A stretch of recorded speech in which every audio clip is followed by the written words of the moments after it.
Greetings, greetings, greetings. Today is the 24th day of the third month, year 2023. I pray that all is well with each and every one on this wonderful day. I give praise, honor, and homage to Abba Yahuah for another opportunity to be able to share another message.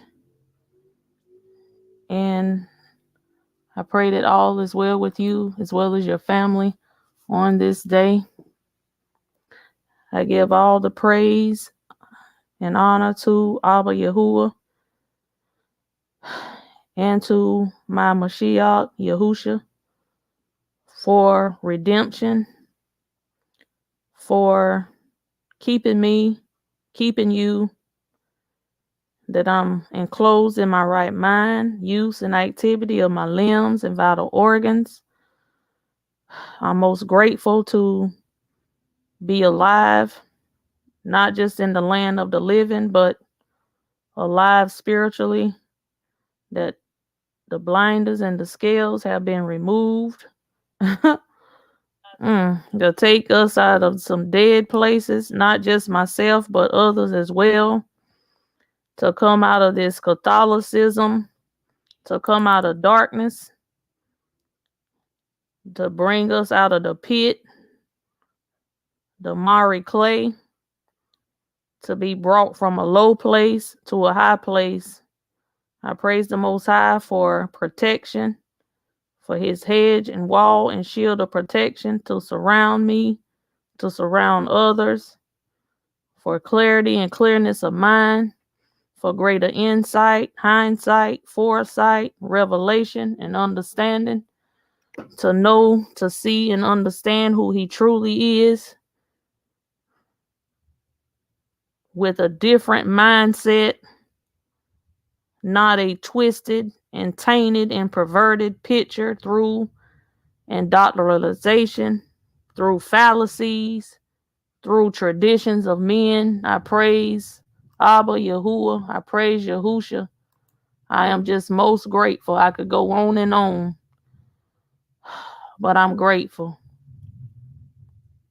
If there's anyone who is watching and you have not given your life to Yahuah, our Creator,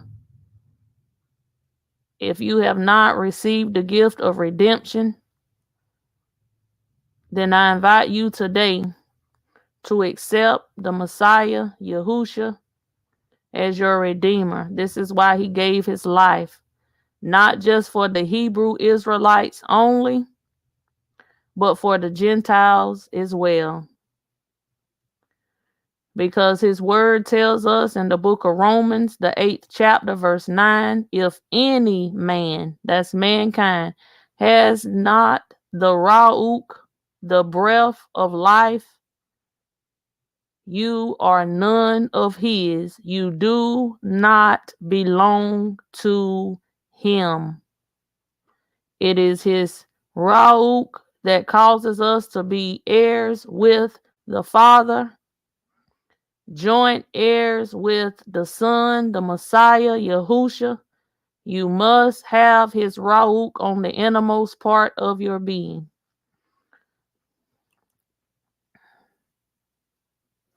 So I invite you to come, accept this invitation today.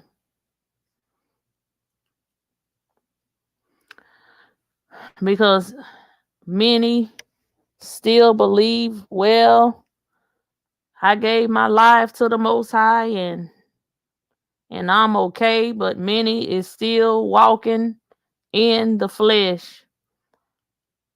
Many teach that we are redeemed by faith through grace alone.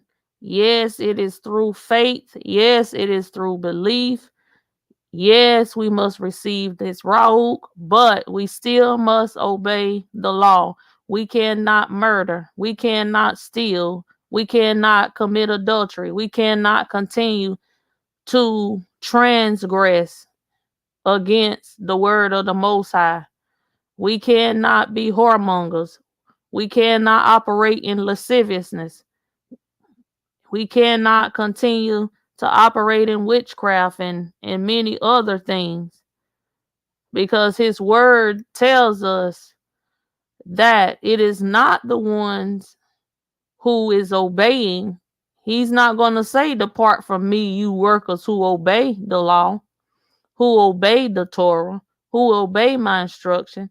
But it says, depart from me, you workers of iniquity. This is what his word says. So, yes, we are redeemed. As we say, saved by faith through grace. Correct. But saved by with saved by faith, and we are under grace alone, and we'll no longer have to obey the commandments. That is not so. Now, no, we are no longer obligated to do any of these ceremonial laws with the lamb and the goat and the bull and the all of these things, oxen. No, no, no, we're not. But when it comes to the moral law, this moral law concerning our conduct, yes, we must continue to abide by those, because what does it teach us? It teaches us how to love the Most High, and it teaches us how to love our neighbor. So the purpose of the commandments to obey, number one, it teaches us how to trust. It teaches us how to depend on the Most High.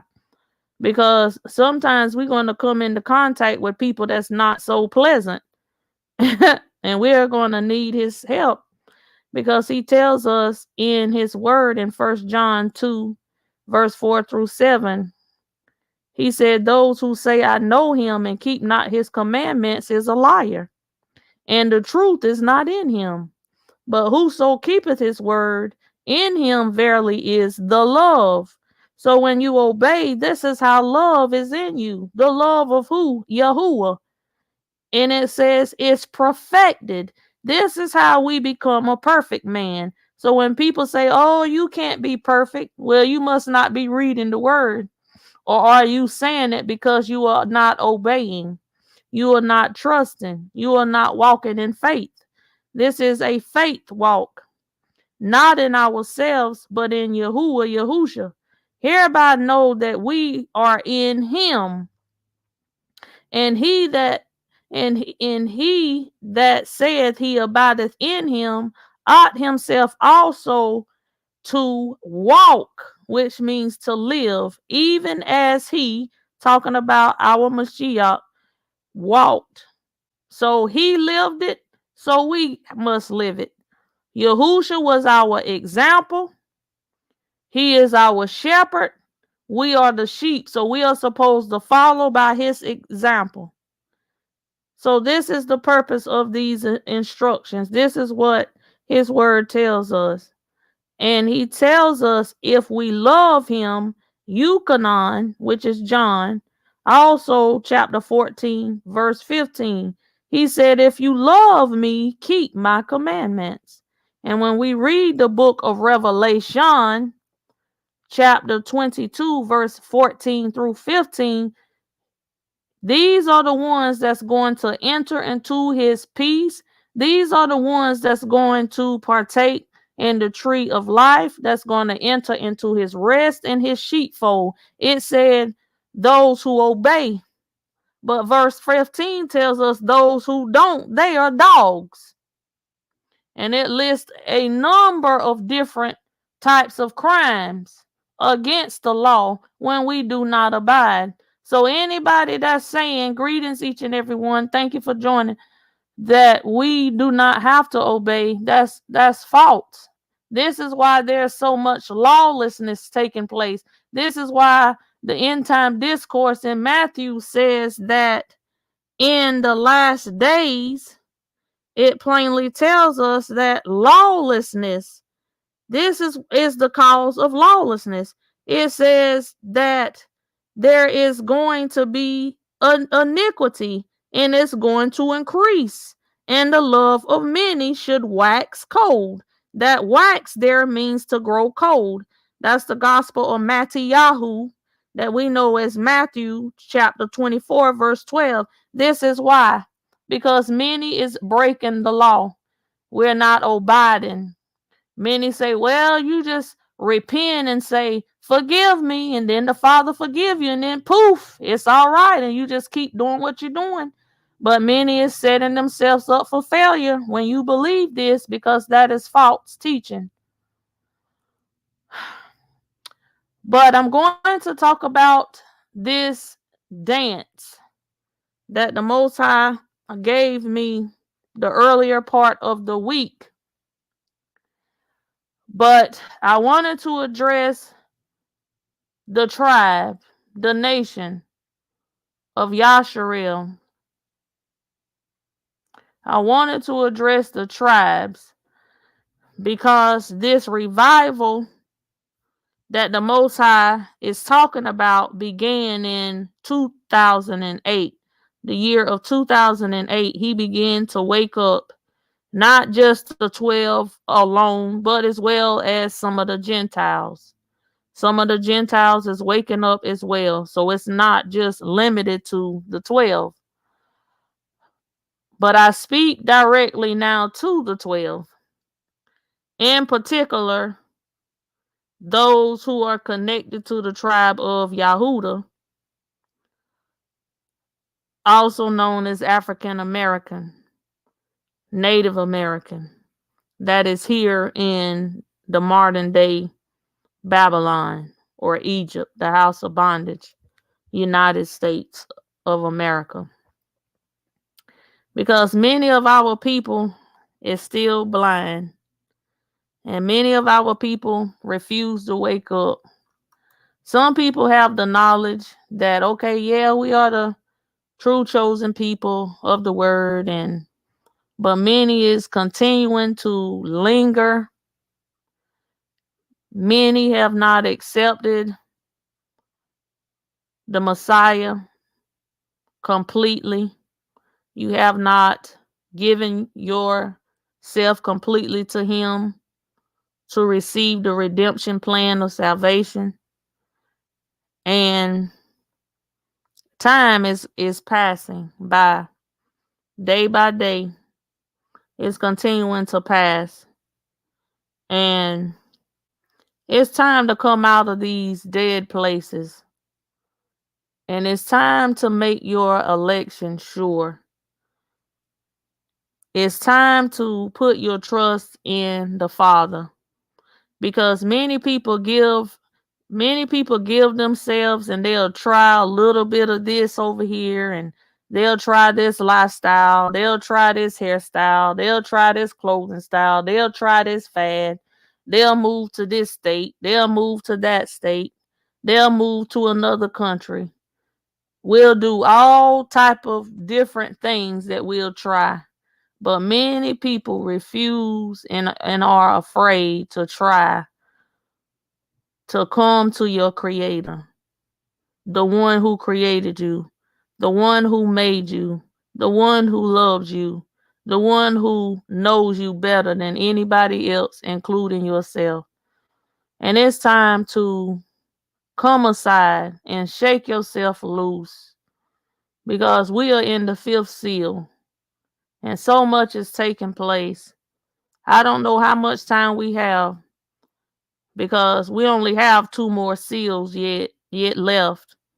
Then you have the trumpets. The Father is already talking about the bowls. Now he's talking about the Mount of Olives, continuously talking about the gathering. You got the airstrikes that's coming and the lights out that's going to take place. Those things that's going to be released from the bottomless pit, and so many things he's talking about concerning the end time. And many people just sitting around looking and wasting time. And we need to be getting ready, not to scare you, but to prepare you so that you can see where we are on this prophetic clock.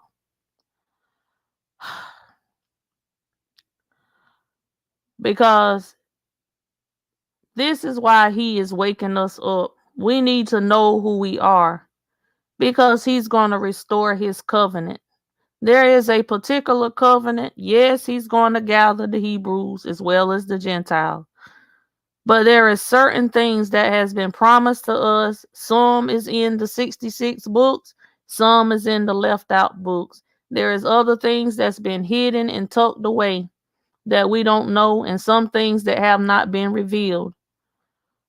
But these are the things that he promised. And this is it. If we don't get ourselves together, when this grace age in and all of this stuff shape up, this where we have been placed in this land of captivity, and those who continue to reject, this is it, people. Those who reject now, there's not going to be any more bondage and captivity.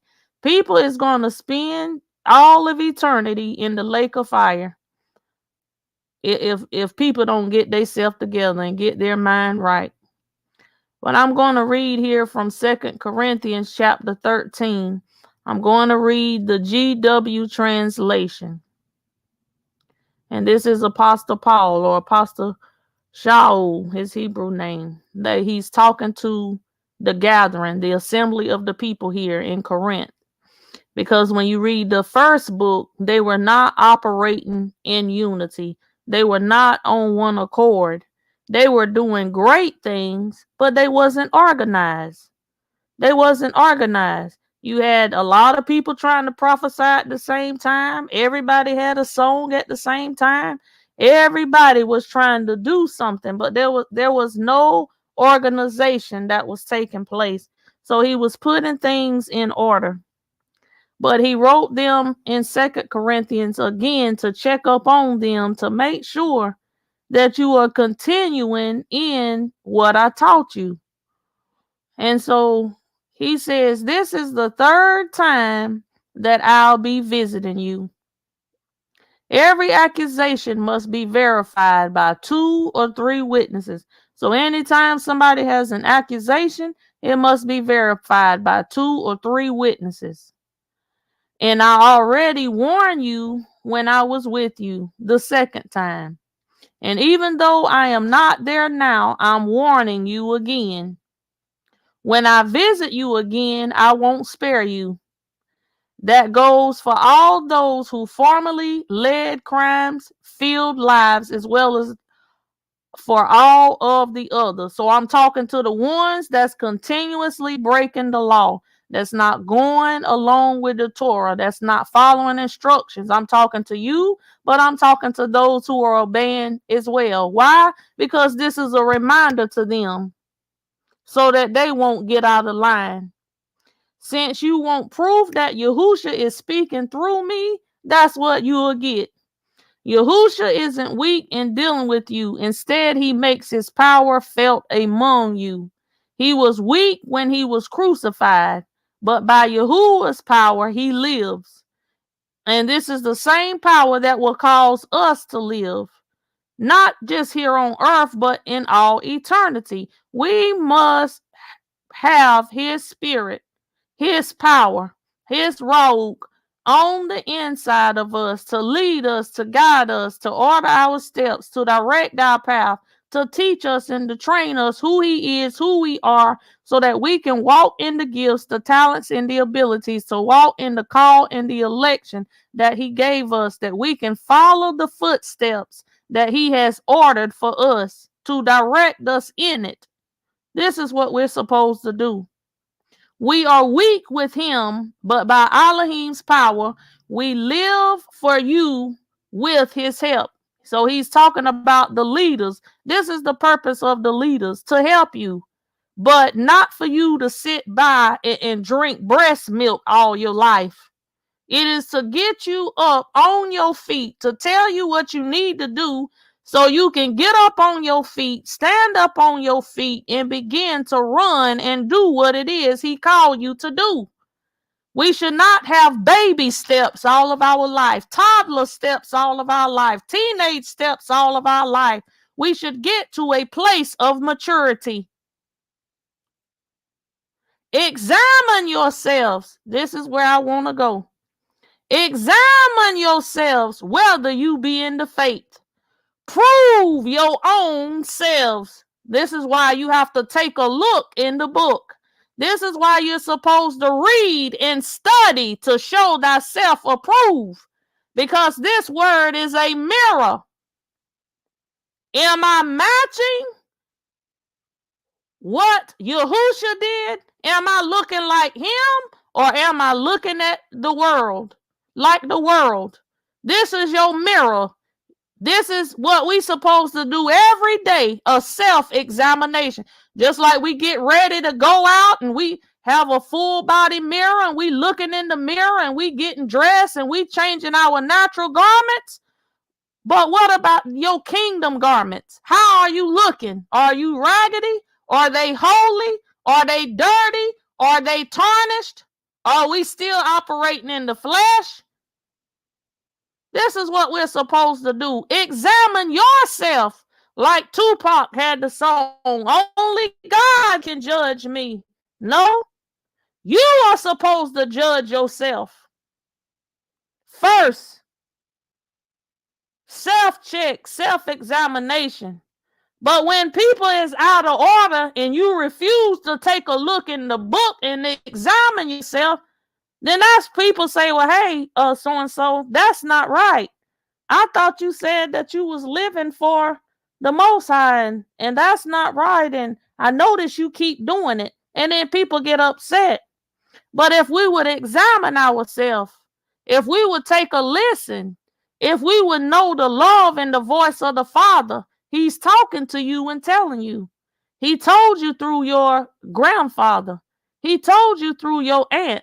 He told you through your employees. He told you with some of the people in your neighborhood, and you keep hearing the same thing over and over, but yet you keep doing it. When are you going to examine yourself? Whether ye be in the faith, prove your own selves. Know ye not your own self, how that Yahushua is in you, except ye be reprobates. But I trust that ye shall know that we are not reprobates. Now I pray to Elohim that you do no evil, not that we should appear approved, but that ye should do that which is honest.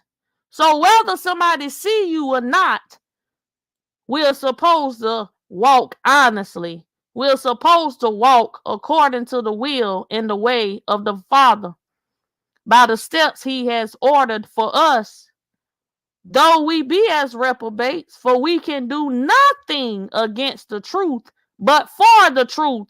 So when you are in truth, you're gonna love truth. You want to hear truth. You're gonna seek truth. You're gonna study. We should be studying and researching, seeking. Okay, I know the word says that the enemy deceived the whole world, and I listened to this person and they revealed some things, and I listened to someone else. Let me do some seeking and searching. Let me pray and ask the Father to teach me, to tell me, to reveal to me some things that is false. Reveal to me, Abba, in my life, some things that I'm doing that's not pleasing to you, that I need to get rid of, so that I will not have this weight upon me, because these iniquities and transgressions is a weight. They hold us down. They keep us from going forward. These mindsets, these strongholds, these fortified walls, we need to get rid of these things. Some things we are aware of, but some things we don't know. And this is why I'm teaching this lesson about these dances that he's talking about. For we can do nothing against the truth, but for the truth. For we are glad when we are weak, and ye are strong. And this also we pray, even your perfection. So here we go again. We're talking about obeying the commandments. When we obey, we are what? Perfected. What is he saying now? Even so you are perfected. So when people say you cannot be perfect, that is a lie. Therefore, I write these things being absent, lest being present, I should use sharpness according to the power of Yahuah. So when people are talking in the power and the authority of Yahuah, there's going to be sharpness. They may elevate their voice, but they not yelling and screaming. That's the power. That's the authority. That's the anointing. So according to the power which he has given me to edification and not to destruction, it's not going to kill you. It's supposed to build you and encourage you so you can come up from the low place, come up from the baby stage, come up from the toddler stage, come up from the teenager stage, come up to a place of maturity and perfection. Finally, brethren, farewell. Here we go again. Be perfect. How can I do it? By walking in faith, by obeying what the Father has told me, building in the gifts, building in the talents that he has given me, trusting and believe and stand on the solid foundation, knowing that I'm protected and covered behind and safe behind the fortified walls, that I'm covered, and live a life according to his word, and not according to the world. That's how we are perfected. Be of good comfort. Be of one mind. Live in shalom. That's peace. And the Elohim of love or charity and shalom be with you. Greet one another with a kiss. All the set apart ones salute you. The grace of our Savior, Yahushua HaMashiach, and the love of Elohim, and the communion of Ruach HaKodesh be with you all. So be it. So we must examine ourselves. We must look and see. Examine our lives. How are we looking? Are we growing? Are we manifesting? Are we building in the attributes like the Father? Love, peace, joy, goodness, gentleness, meekness, faith, temperance, long suffering. Are we building in the fruit of the Spirit, of Ruach? Are we growing in that? This is what we're supposed to be doing. We're supposed to be examining ourselves. Or are we still the same? Sometimes I hear people say, I'm the same as I always been. Well, there's a problem. If you the same way you always been, something is wrong. So we must learn of Abba. We must learn of the Messiah. As he said, ask of me. We're supposed to ask of him. What do you want me to do? Or how do you want me to do this? Be led of him rather than being led astray. Just going about being self-governed and self-willed. And then step out on faith. If he told you to give word, how are you supposed to do it? When you praying, I pray that he's giving you things. I pray that he's giving you visions. I pray he's giving you dreams. I pray he's giving you words. You writing them down. But what are you doing with it? Just writing it down in a notebook and letting it collect dust? Are you asking him what you're supposed to do? Is he giving you songs and poems? Then what are you supposed to do with it? Are you supposed to use it and minister with it? Are you supposed to sing it? Because there are prophetic songs. Dreams and visions is prophetic. Are you asking him about the dreams that you having, or are you just writing it down? What are you supposed to do with it? This is what you're supposed to be doing: seeking, asking, trusting.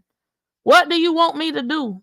Are you supposed to be volunteering somewhere at a domestic violence center, the Boys and Girls Club, down with the veterans, down with the elderly? What are you supposed to be doing? Ask of him. Because he said, occupy until he comes. So this is what we're supposed to be doing. We're supposed to enter into his rest and remain there. So you should have a certain place that you go to meet. Not necessarily mean your bathroom or closet or anything, but your secret place when you are praying and worshiping him. Obeying the law, which is the instructions. Which again teaches us how to love our Abba, teaches us how to love others, and teaches us how to love ourselves. Some of us don't love ourselves. And we can't love ourselves because we don't love him. We looking for love in all the wrong places, in the bottle, in the crack house, in men, in women, in animals, and some everywhere. But if we would get our mind and hearts right and turn to Abba, turn to our Father and our Creator and love him and seek and search him and get in what it is we supposed to do, we won't be busybodies in other people's matters. We would be at rest and we will be in peace and we will be in comfort because we are doing what we're supposed to do. We are reaching who we supposed to reach. And when you get busy doing what it is that he called you to do, you will be at peace. This is what we're supposed to do. Learn how to love and then take the love and spread it through those sheep that he has given us, through those people, those children, the elderly, the left out, the lost, the forgotten, the trodden down. This is who we're supposed to go to. And this is why iniquity continues to increase in these latter days, because we're not obeying the instructions. We're not seeking, we're not asking our provider, our creator, our father. We're supposed to draw near every day to Yahuah, Yahusha, because he wants a relationship with us, not religion. Many people have religion. Just do the same old thing. It's whatever day it is, we do this every day on this day, boop. And then we do this on that day, bop. And we do this at that time. Okay, I did this at 4 o'clock. And okay, it's this day and I did that. Okay, that's it. But that's not a relationship. That's religion. This is what many people have.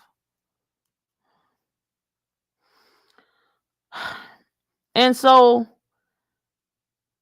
when we look at Philippians 2, the 2nd chapter, verse 12 and 16, it says, "Wherefore, my beloved, as ye have always obeyed, not as in my presence only, but now much more in my absence, work out your own salvation."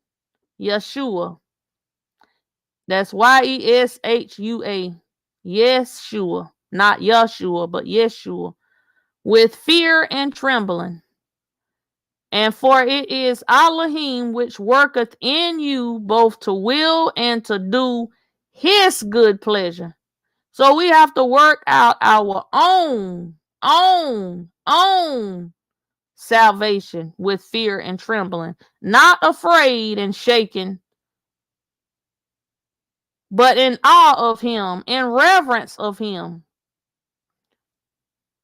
Work in both to will and do according to who? The good pleasure of the Father. Do all things without murmuring and disputing. So we shouldn't be complaining. We shouldn't be arguing and brawling.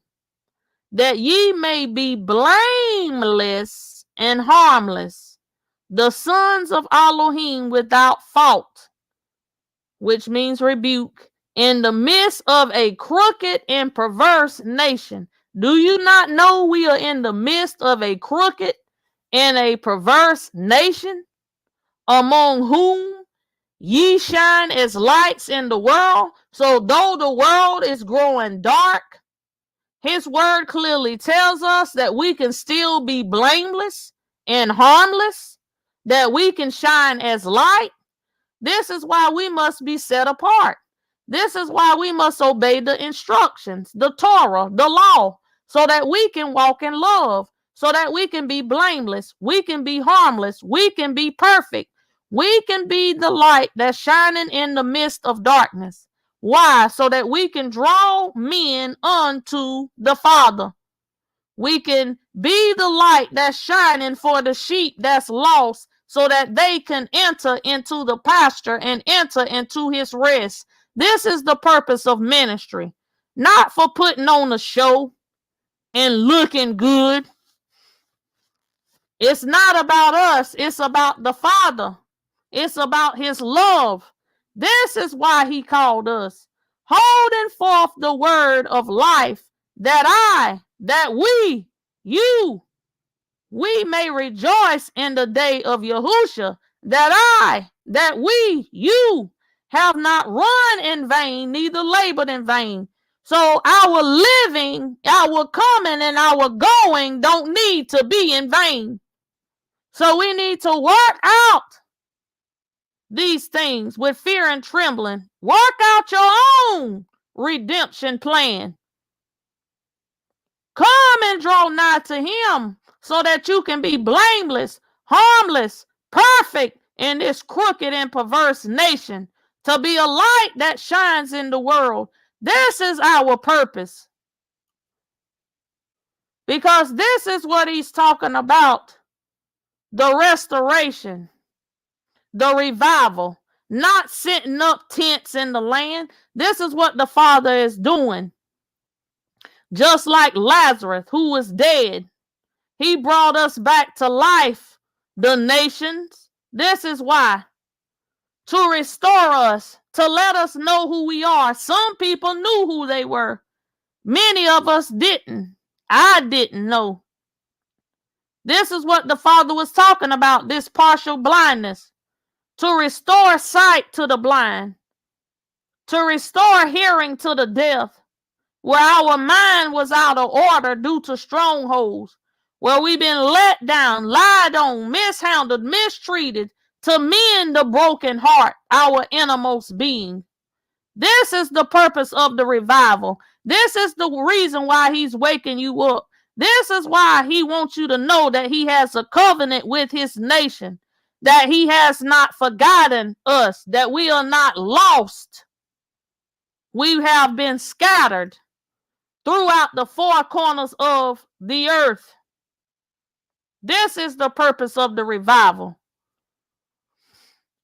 And so when we look at the identity, how the Father has disclosed the identity of those who are called African American, Native Indians, but mainly those who go by the byword Black or African American.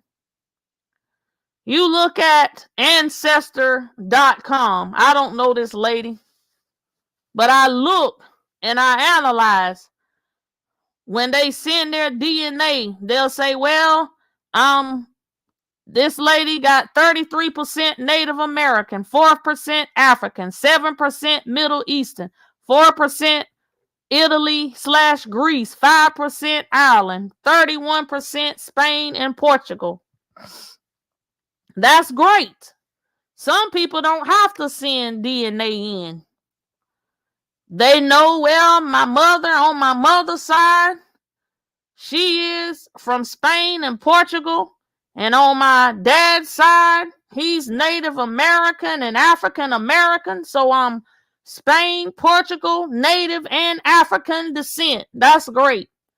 And so my grandparents and my great-grandparents, and they sit and they talk about it, and they have their photo album, and they talk about their great-great-grandparents and what they accomplished and where they came from and how they bought some land, and they had this type of business, and then they passed it on to my grandparents, and now my parents, they own it, and they're going to pass it to us, and they have a will, and they have this that passed down and that passed down, and all of this stuff is great.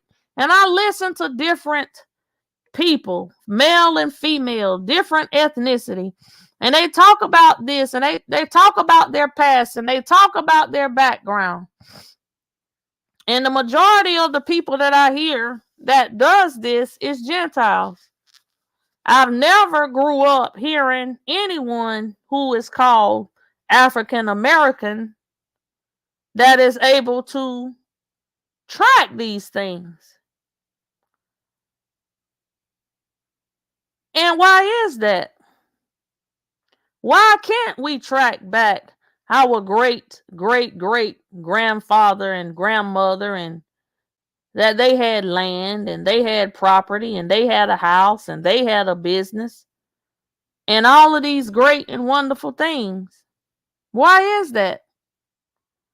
And it seems that the world forgot, or do they not know, or is it that many just don't care? Because how can we trace back something when our identity was stolen? When those who placed us on slave ships, our history only goes back to 1619, which is slavery on a slave ship. We wasn't there, but that's all we ever hear. That's as high as it goes, is 1619, slavery. And we were captured from Africa. But we aren't from the continent Africa. We were fleeing, but where were we fleeing from? Who were we fleeing from? When we fled to Africa, what part of Africa? How long were we there? What happened? Who did they capture? What are their names? So all the names were changed. All the locations was changed. The entire map was changed. All of this stuff was stripped from us. And so now that many is waking up, because the Most High is waking his people up, and many is saying, well, you know, I'm a Hebrew Israelite. I'm not black. I'm not African. I'm not American. Why is it such a problem now for many people to accept this, that many of us is waking up, that the blinders is being removed, that we can see, that we can hear, that we're being healed and mended?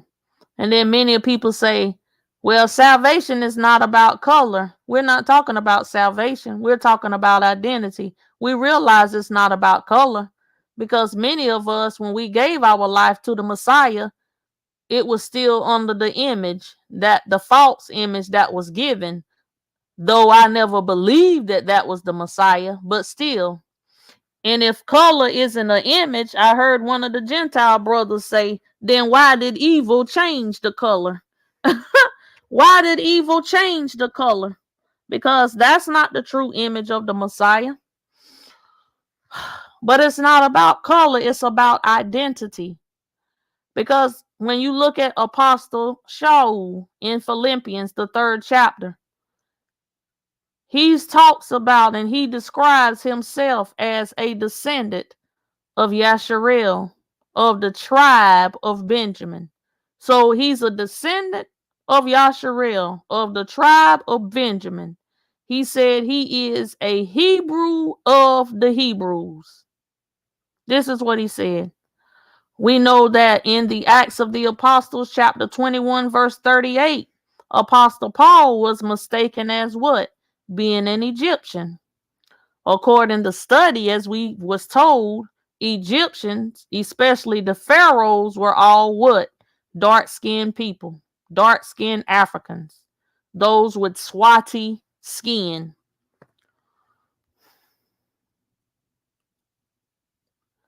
And so when we look at our history, we was given a religion, Christianity, because we were told that our worship wasn't good enough. And we were told that the chosen people are over in the land that they named Israel. But according to scripture, according to the Torah, Israel is not a place. It is a people. It is a nation. And then you have the disinformation program on your idiot box that supports this lie.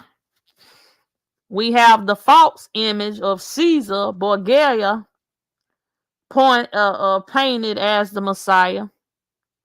You have the ones that put us in perpetual slavery and set up the systems to keep us in bondage, to set up the seminary schools, that set up the King James Bible, where they translated it from the Latin Vulgate to the English version, your King James. And so you have the same people who put us in slavery, who created the United Nations, who also took captive through the doctrine of discoveries and indoctrinize all the land masses. And so you have different people speaking French and speaking Dutch and speaking English. And these people are African and Jamaican and in the Congo. And so every time they take the land and rename the land and take captive of the people, they force them to speak their language, just like King Nebuchadnezzar did when he took Daniel, the Hebrew boys, as is described, and all others. They took them away from their land, changed their names, changed their diets, forced them to speak their language. It's the same exact thing. And then to take the word and say, well, they don't know the language, so we're going to interpret it and we're going to give them what we say that it is, and they have to accept it. And then you have many things with the slave trade, just like in January. Many people celebrate, greetings everyone, January, the New Year's. But for us, what was New Year's represent? You have a husband, you have a wife, you have their children. Now the slave master is going to decide who's going to go on the slave block. So now you are a newborn baby. Your mama just got sold. Your daddy just got sold, but they not going to the same plantation. We're going to send them to a new plantation. You just a little baby, so you don't know any better. So now whoever's there, they're going to raise you. Your mother goes to a new place, her name get changed. Your dad go to a new plantation, his name get changed. So now you are being raised by people that you don't know, but you don't know that's your mother. You don't know that's your father. Then when you get a certain age, they're going to sell you too. Once you get sold to somebody, now your name is going to get changed. And all of this stuff was taking place concerning us, concerning our people. But then when we talk about it, let's not talk about that. That was in the past. Let's sweep it under the rug and let's rake it under the rug. So we can't talk about the past. And now the Most High is waking us up to let us know that who we are, that we have an identity. But now we can't talk about that either. So what can we talk about? Because if we can't talk about it, then basically what you're saying is shut up and be quiet. And there's a problem. Just like people say, well, why is it in the book of Revelation, the 7th chapter, when you read it, it says, when the 144 is being sealed. Well, why do they list the tribe of Yahudah or Judah? Why are they sealed first? Well, I think the reason why they sealed first is because, the Messiah, he's from that tribe. Well, could it be the reason why the African American or the blacks and whatever other byword, could it be the reason why we are being sealed first is because we've been everybody's slave on this planet Earth? We've been slaves to those in Babylon, to Egypt, to Persia, to the Romans. We've been placed in captivity. Even many of those who are part of our tribes. You have the Asian Americans that enslaved us. Even the Native Americans enslaved us. So we've been everybody's slave. Do you think that those who enter into the kingdom shouldn't be sealed first? Do we ever stop to think, or do we not care? We have had everything taken away from us. We know that salvation has nothing to do with skin color. We get that. We know that. But why would the Father wake us up and tell us that if he didn't want us to know? Because we've been everybody's dirty tissue trash rag. That's what's been taking place. This is why he's waking us up, to let us know. We know that salvation is not about color. That's right. Because we was last, and we're still last, and we're still considered trash. And nobody will speak up. Nobody will speak out. Even many of our so-called leaders have sold out. Too afraid to speak up. Too afraid to teach about it. That's why. This is why. This is why he's telling us, because we were like Lazarus. We were dead. with grave clothes on. He called us.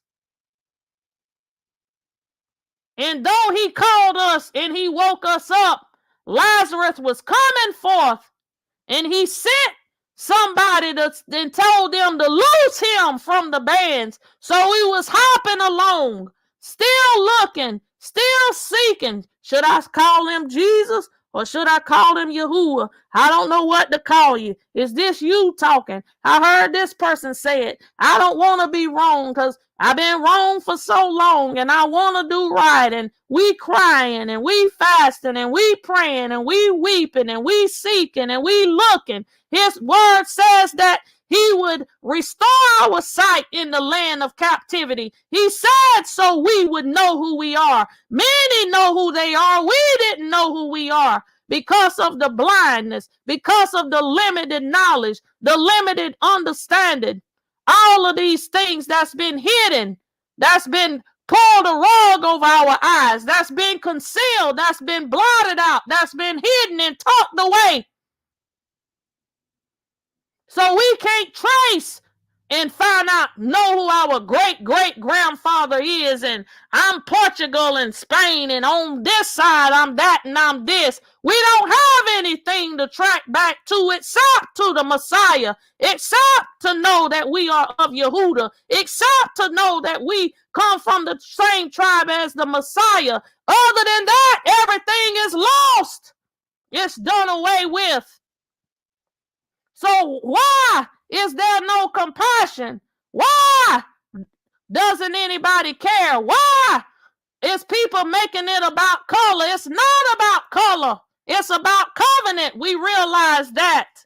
But we don't have anything else to grab on to because it was all taken away, stolen, added to, hidden, burned. So he raised us out of the dead places. This is why he sent the revival, to remove the blinders, to unstop our ears, to heal us, to mend us. Though I don't hold any bitterness or hostility against one another, but even some of our own people crush us. Some of our own people. It's a self-hate, self-murder. So many things that's going on. This is why the Father is waking us up. This is why he's trying to build a relationship with us, to renew us, to restore us, to let us know. He said he would show the world that we are the apple of his eye, not just Yehudah alone, but the entire nation. But it is Yehudah that has been everybody's trash rag, everybody's slave. Let's tell the truth, as the people like to say, and make the devil shame. Let's acknowledge it. And some of our own people who knew the truth didn't speak up and still don't speak up to this day and don't acknowledge many of these things to this day. And everybody has prospered. Though you may not have had slaves, you got your cookie business. You got 50 acres of land. You got a sheep pasture. You have cattle. You have a 2-story house. You have multiple businesses that passed on from generation to generation. So though you may not have had slaves, the blood was shed throughout this continent and all other continents of all of the children of Israel. We know, but I'm speaking specifically of those who are called African American from the tribe of Yehudah. And that is the truth. And it cannot be denied unless you a liar. This is just a given fact. It's sad, but it's true and it's a fact. And so we were told because of Ham, this is why we are cursed. And of course, you know, salvation is not about color. And again, then why did evil change it? Because Ham, I just did images of Ham, Noah's son. Let's look at Ham. So when I look at Ham and his skin color and hair texture, along with the other two as well, How is this man that people call white or a Gentile? How is my nature, my nation of people, how are we cursed by this white man? This is the same kind of stuff, but it's not about skin color. So how am I cursed by what this white man did? I just type images of Ham, Noah's son. You can look up here on Google search. Images of Ham, Noah's son. And you see what pulls up. And you can do this yourself and look at many pictures. This is what Ham looked like. So how am I cursed by what this white man did? This is what people are saying. You saying he's a white man, but all of us don't look like him. So how am I cursed by what he did? And God cursed you because of what Ham did. Really? These are the type of pictures, but we want to say it's not about color. But it has nothing to do with Ham, because the Most High didn't curse Ham. It was Canaan. And so those who created this doctrine of devils, this lie, we, Yahuah, don't come from Ham. We don't come from Canaan. We come from Shem. And so it's safe to say that I'm not black. I'm not a crayon. I'm not African. That's the man who took over the land. I'm not American. That's the other man that took land. They stole. I'm not talking about who came first. We know about Christopher Columbus and how he raped and had sex with many of the men and the women, and they had sex trafficking and all kind of stuff. Because even when he came to the land that we call America, he talked about the people and how they were a brown copper color. That's how he described us, copper color. And so I'm not African and I'm not American. Many people say, well, go back to Africa. I was never in Africa. Don't have anything against people that live on the continent of Africa. Don't have anything against anybody here in America. But is it safe to say, can I speak as a man like Apostle Shaul and say that I am a descendant of Yasharel, of the tribe of Yahudah, a Hebrew? Is it safe for me to say I have been redeemed and washed and covered by the blood of Yahusha and not be stoned? Because if we can accept that for Apostle Shaul and it has nothing to do with color, then it's the same for us when we say that we are a descendant of the tribe of Yasharel, from the tribe of Yahudah, a Hebrew Israelite, because we are not crayon colors. Technically, we are not African, neither are American. These are the bywords that's connected to the curses because of the disobedience of the nation of people. It's not just about our tribe, but it's about a nation. It's about a covenant. And the Most High is talking about restoring the covenant to his people. And so people need to take this pill of truth and swallow it and accept the fact that the Most High is going to restore his people. He's going to restore the covenant back to them. And it's not just about us. We know that the Gentiles is grafted in as well. But we have been asleep. The word of the Most High tells us that there was a partial blindness. And so he is waking his people up. This is the revival. This is the restoration. This is what he's talking about, the valley of dry bones. Can these dry bones live? Yes, they can. So he's building us back up. He's putting the tendons. He's putting the ligaments. He's putting the nerves. He's putting all of these things back together to silence the rattling of the dry bones, to breathe on us and to cause us to live again, to restore, to be made whole, to be renewed, to gather us together again.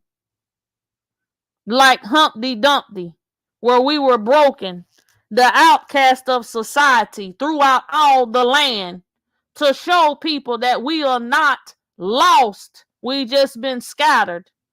But it was because of the partial sleep. It was because of all of these things that all the Gentiles, all other nations, all other languages, all other tribes throughout the earth could be grafted in to be a part of the redemption plan that Yahushua had made possible when he hung on the tree. This is why. So nobody has the opportunity to brag and boast, not us or anybody else. But it's not a brag, neither a boast for me, but it is a sigh of release.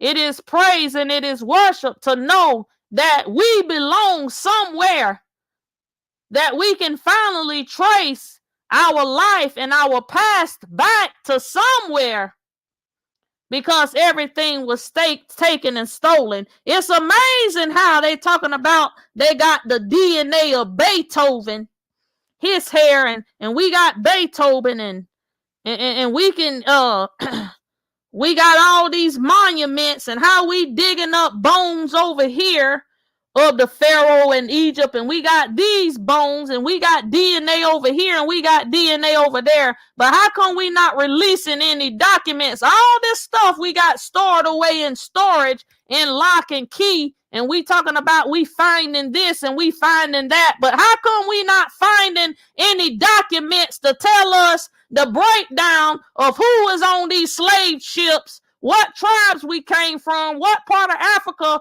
we ran to, where was we running from, to locate us, to give us our information, to tell us the truth? How come we got so much information and so much DNA and so many documents of all of this stuff, but isn't it amazing how we not releasing this stuff? You give it some thought. So I'm going to go into this ring dance and the stomp dance that the Most High is talking about, because this is not, we are not entering to the kingdom. He said, you, to whoever, this will not be brought into the kingdom of the Most High. These dances. These dances here that we call shouting.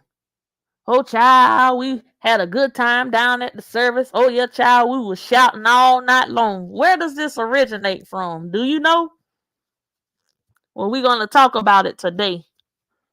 Well, somebody may say, well, you know, the Bible say that Daniel, he danced before the Lord all night long.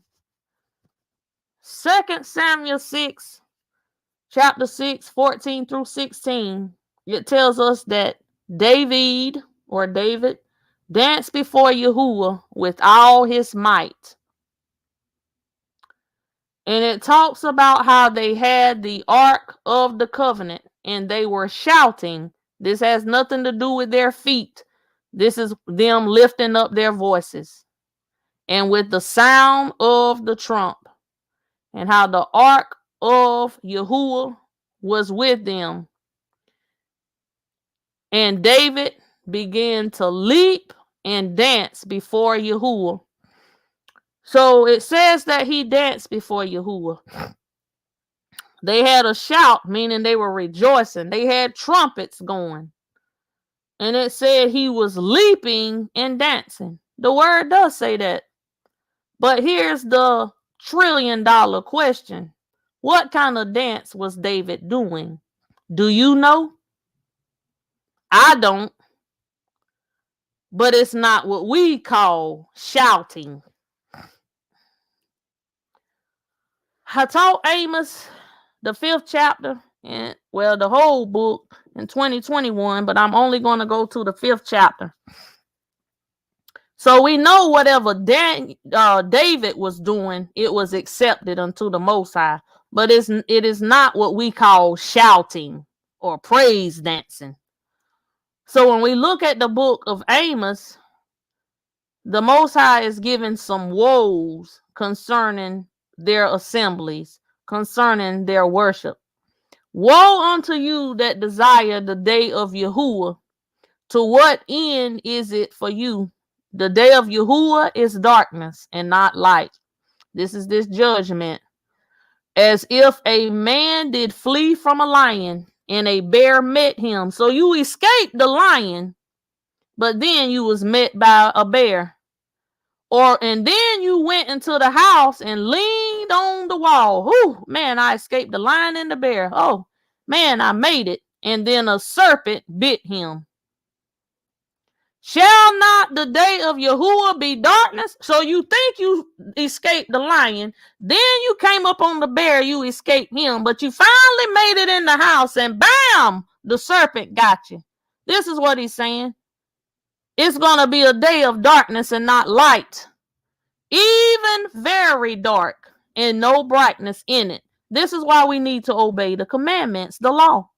This is why we need to do our self-examination, as I spoke earlier. We have to make our election sure. This is what he said, I despise your feast days, and I will not smell in your solemn assemblies, your gatherings. Though you offer me burnt offering and your meat offering, I will not accept them.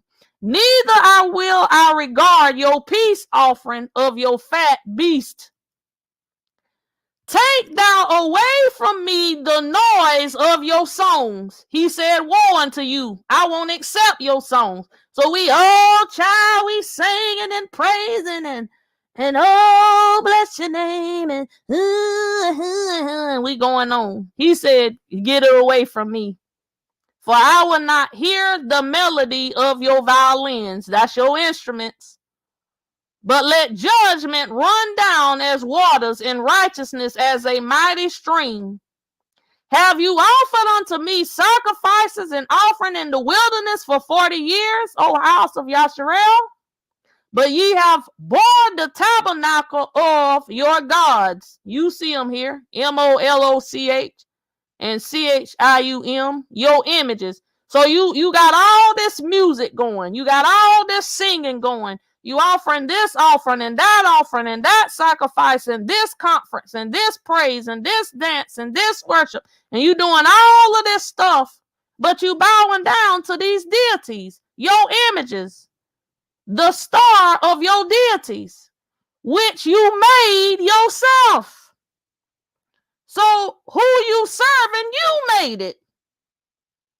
Therefore will I cause you to go into captivity beyond Damascus, saith Yahuah, whose name is the God of hosts, Yahuah of hosts. So when you look at verse 26, you made your own images of Moloch and Chiun. It's not that I can't say them. I just won't say the name of the deities. According to the word of the Most High, we're not supposed to have the names of other deities upon our lips. So when we look at this star here, this is Amos 5:26. I've covered this before. You can also find the names in the Acts of the Apostles, chapter 7 and 43. The deity with Molech is listed the same, but the deity Chiun in the Acts of the Apostles is changed to another name, but it's the same deity. When you study these different deities, depending on the location, if it's in Egypt, it's one deity. If in Persia, it's named something else. In Greece, it's something else. In Rome, it's something else. Same devil, but a different name. Different face, but it's the same one. Why? Because the adversary changes himself as what? An angel of light. So you're going to think, oh, we ain't serving the same deity. If you study, you will find out that you serving the same one. And they're all connected to who? Nimrod. I was talking to one of the brothers the other day, and I said, it's amazing how the adversary hate us, the adversary, the enemy will have you looking like a fool. It's amazing how they hate the chosen people. The enemy hates everybody. He hates everybody, even those who's bowing down and serving him. Make no mistake. He hates all of us. So nobody need to be lifted up and think the devil is your friend, because he's not. But I said it's amazing. The devil, the adversary, will make a monkey out of you if you let him. How he hates us so much. How he hates the African American, as we'll call, so much. And those who are being used by him. But isn't it amazing that the false trinity, all of these false deity, come from Nimrod? And Nimrod is connected to who? Ham, the same people that they say we came from and is cursed, which we don't come from. But this is who they're bowing down to. You say you hate black skin, but the one that you serving, this false trinity, comes from Ham. Isn't that amazing? To me, that makes no sense. I mean, I don't know. I look at sometimes people when they get into bad relationships, when a woman is in a relationship and a man is abusive, and she say, well, I'm going to start dating women. And then you get a woman and then she dresses like a man. Well, if you hate men, why are you with a woman that look like a man? Or vice versa. A man get in a relationship, you hate women. You don't want anything to do with them. But then you talking about the man is the woman and this is your bride. How can that be? This is the kind of stuff that makes no sense.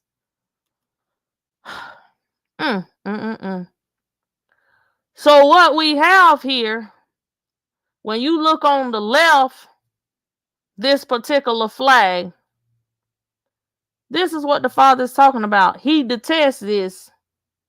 So then how is these people, we know that they are imposters, but just look at the flag. Then you look at those, the image on the right.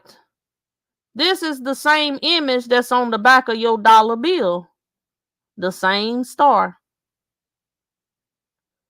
So then any person that's in the four-wall building that we call the circus, which is the church, that's still preaching tithe and offering when we know that it's agriculture and not dollar bills.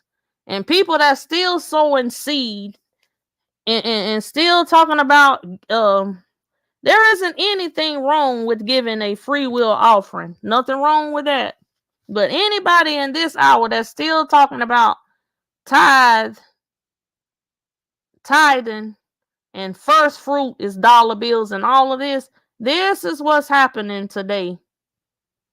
This is what we're seeing today before our eyes. This is what's happening. This is what he's talking about. But I said all of that Amos, he rejected their assembly. He rejected their music. He rejected their songs. He rejected their praise. He rejected their worship. Why? Because they were doing it to other deities. So we're going to talk about the ring dance and the stomp dance. So when I was praying and I sat on the bed, I'll go into it what day it was and I give the revelation. But I'm going here first, and then I'll line you up with what was said. When the Most High was speaking about it, I didn't know what he was saying. So I said, well, Abba, what are you saying? So I began to look up words, because sometimes I'll ask and he'll tell me, but sometimes I'll have to go look and search. So this was a look and search. So I put shouting. I put the dance, shouting. And I got ring shout. So I was like, ring shout. So anyway, it started with wiki here. So a shout, a ring shout. And I'm just going to hit and miss. But it is a transcendent religious ritual. So when I read ritual, I was like, a ritual.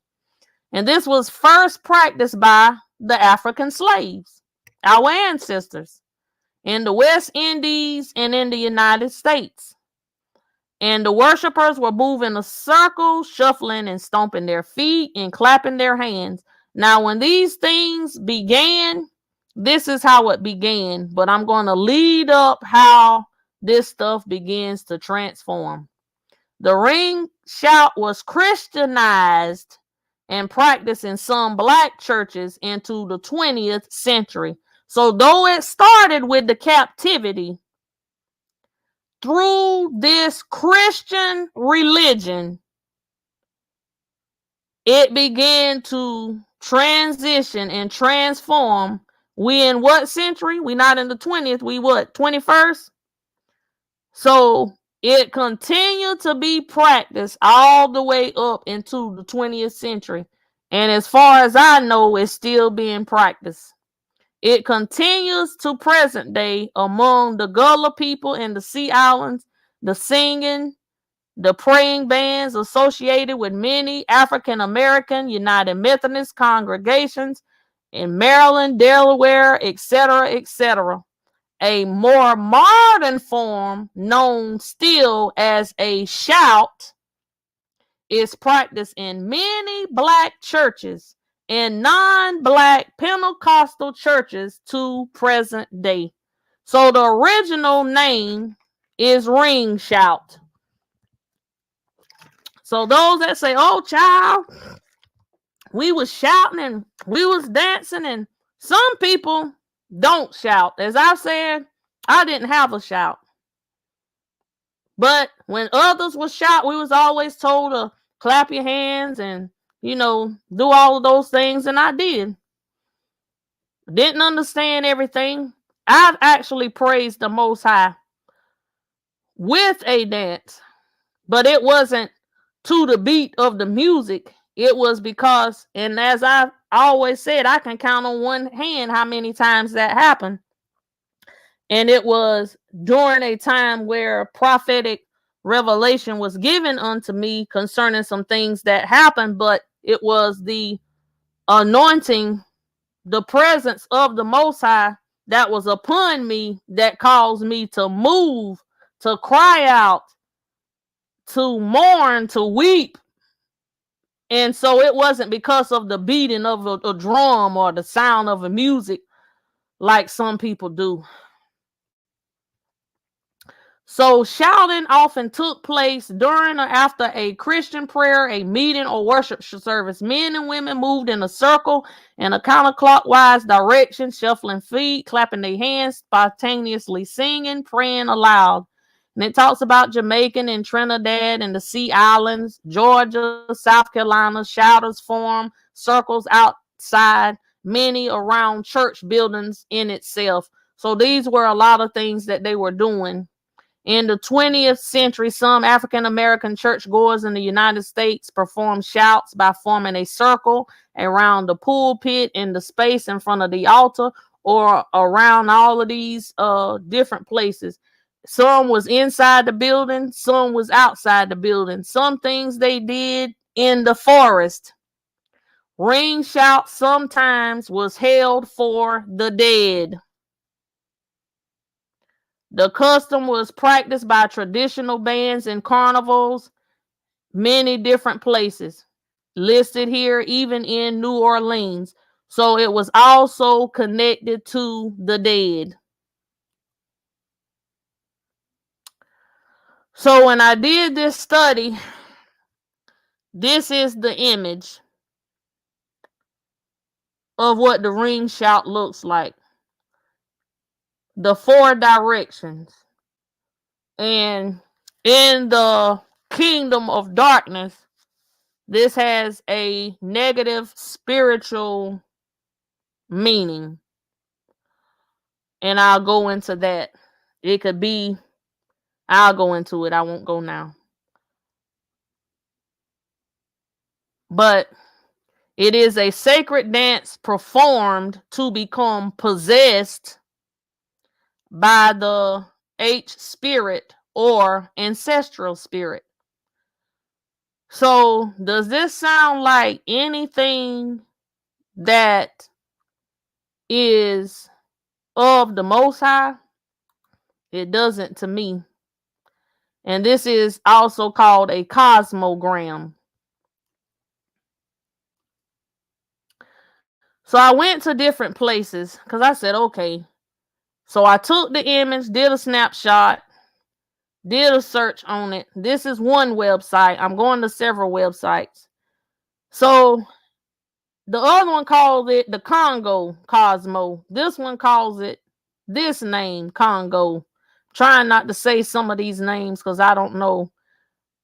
But here it talks about the Bantu. We know that the Levitical tribe, the Levi tribe, is connected to the Bantu. Many of them is still over in the continent Africa, but it also says dash Congo.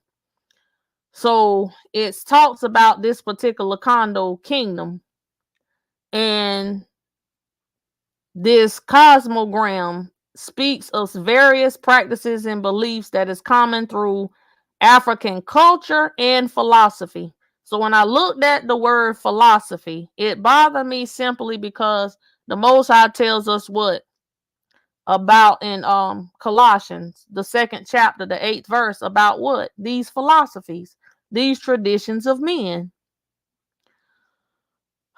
So as I kept looking, I noticed that it had the 4 points here, the north, the south, the east, the west, and which is also connected to this, and this, but it's also connected to colors, this, and this.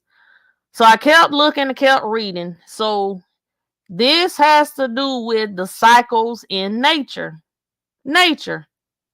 which follows the ancient African philosophy, as above, so below. So when I read that, I dropped in my spirit, because that particular phrase is connected to the goat. I won't say his name, but the goat head with the female breast, the male penis. This is that phrase, the goat, who sits on the ball, the world, with the moon and then the star. This is him. This is the adversary. And so it's talking about the sun. It's talking about the sun. It's talking about the conscience, how it represents each human, a living sun, and it makes its phases and the cycle of the sun and all of this stuff. This is sun worship. This is the same thing that religious on your SUN day. So this is what the Most High gave me. This was on the Sabbath day, the 18th of March, 2023. From the time of 7 a.m., I had already finished praying. I was up for a while, up until 8:43, because I started looking and searching. This is what he said: foot stomp, bring not into the kingdom. Idea that it is a dance, but it is not. It is a cult. So I'm thinking foot dance. What is the Most High talking about? Because I'm thinking in my brain, I won't doing any dancing. So what are you talking about? So when I began to search, and when I read about as above, so below, this is when he spoke. He said, I am above and not below. Then he said again, foot stomp, won't bring, not. Then he talked about the ring of fire and bring not. So I'm like, ring of fire? What is that? So, so I'm like, Most High, what are you saying? So I kept digging, kept searching. Well, this is what he was saying, foot stomp. Because I'm like, foot stomp? I don't know what that. I said, shouting? That's the only thing I know about a foot stomp. So this is why I started searching. This is what he gave me. So that particular symbol, and I try not to get too deep into dark stuff, but I do know a little bit of stuff, but not because I worked in it, but just by knowledge. Again, when the messenger that I worked with that had a healing ministry helped people along the way who were struck by different things. So some things I know a little bit of about different things. So you have the north, the south, the east, the west, but it also represents the earth, the wind, the fire, the water.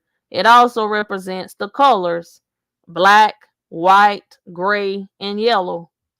Just like your poops, the ones who put us in captivity. You have the one that we see that dress in white. You have the one behind the scenes that's black. The one that you don't hear a lot of, he's gray. So when you look at all of these different colors, but when your worship, what you call in worship unto the Most High, unto the Father, when your worship resembles the pagan or Wiccan, witchcraft or Wiccans, as they say, then something is wrong. So this is connected to the sun. This is connected to the dead. This is channeling. This is why you see when some people is doing this stuff and they falling all over and knocking people down, and so much stuff is going on and so much stuff is taking place. There's something else that's going on that many people is not seeing. You cannot see with your natural eye.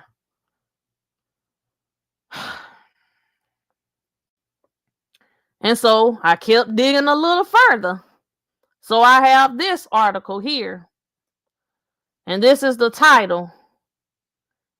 And it's a very long article. It's so long. It was written in 2012. But this shout dance, as well as the blues and other types of music, is connected. So this is why when you see, sometimes people say, well, sometimes if I go on YouTube and look for stuff, I'll see them talk about this Christian artist or that one. Well, how come they a Christian artist and they sitting there with them? Or how come this person, they a rapper or they a R&B artist and they was singing this song and then they got up there and dancing, and how can they be dancing like us? Are they dancing like you, or are you dancing like them? So the circle and the circle dance. So this person is taking us back to Africa. So we going back to Africa again. And again, I'm going to hit and miss. So it talks about the circle and how it has high value and is a symbol of balance, the sign of unity between what? Here we go again. Philosophical, which is connected to what? Philosophy. Principles that at first look is unrecognizable, and how the circle is inspired by the movement of what? The sun again. The turn of the seasons. So you got the seasons. That's also for your north, south, east, and west, earth, wind, fire, water, white, black, gray, yellow. So this is what it's talking about. Furthermore, it is linked with, here we go again, ritual practices. To such an extent, for missionaries, the circle became the chief symbol of heathenism. So when the missionaries came to the land, to steal the land, they considered it heathenism. And to be truthful, it really was. So when the Africans arrived to America, and it talked about their culture and, of course, how many things were stolen and taken away from, but they were still able to practice certain things, and how they were able to stay connected through that particular culture, through the dance. And so a lot of things was taken away, so they lost a lot of memory concerning things, and in order for them to function away from the homeland into this new world, this is how they were able to do it. And it talks about how we were chattel property. And so the new world choked many things out of us, out of the African, out of our memory. This is what happened. So we were bond men and bond women. And so with the spiritual tools that allowed them to survive in their new environment, dramatically and creatively selecting from the new world the elements that enhance the efficacy of these tools, the new world that was involved, the African changed, and so did their cultural memory. So many things were done away with, so many things were lost. So we were taken away from the land, stripped from our land, the identity, our names, and all of this stuff. But really, in actuality, some of this stuff needed to be taken away from us because we wasn't serving the Most High. So we must tell the truth on it.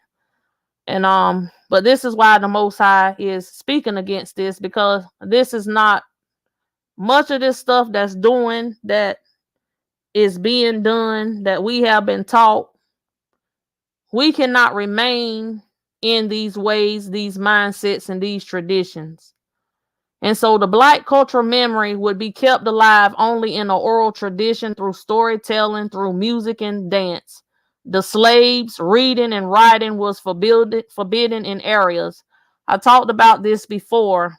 We were not allowed to speak our Hebrew language. I found an article. I'll probably do it in another live, because there's so much information once I start looking and researching to really compile, because it'll take so many hours to try to do. But I found all the way back many years where they were burning the Hebrew Bibles. I spoke about it before. They were burning the Hebrew Bibles. They was burning the people. They was hanging the people and doing all kind of things, but they were changing.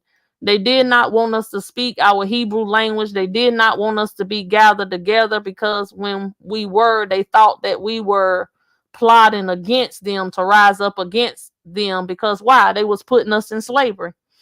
And so it was forbidden. So the African lore found its natural expression in tales, and from generation to generation, through the music and through dance, giving a voice to their world view and spiritual beliefs. So as music was a dance, it was an act of communication. It was a medium. So these particular dances and the music, it was a medium. It was a communication, not only with the living, but also with the dead, the ancestors. So this is another article here, and they're saying the same exact thing. So it was a form of transfer of information, not only with the living, but also the dead. So you see a lot of this ancestral worship, just like that movie with the Black Panther. Again, that woo for life, that woo, when you look up that word, that has to do with nature worship. So we sit and watch this stuff in movies, and then he's contacting his father got killed, or his grandfather, and all of this stuff, and they do all this ritual and stuff, and we're watching this stuff on TV. This is divination and all of this stuff. So when we're doing this is witchcraft. This is how we are guilty of witchcraft. And these things, we don't know about this stuff. And so we have to repent, and we have to come away from this stuff. This stuff have to be taught, because the enemy is crafty, and we don't know the origin of this stuff. And if we don't come away from this, you may not be doing it, but it's still important for us to know this information. Why? So we can tell others. Whether they believe it or not, sow the seed. The rest is up to them. And so the person talk about the Encyclopedia of African American History and how it defines it.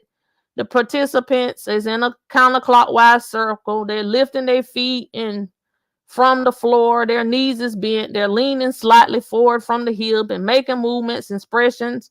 And then you have a leader, and then you have the basers, those on the music, and the chorus, and the call and response fashion, and how they're doing all these rhythms, and your foot stomping and your hand clapping. You have a person with a stick, you got another person beating the broom, and they on the floor, and they're doing all this shouting and calling and all of this stuff, and they're talking about, and they do this for hours, and they calling it praise, and they're calling it worship.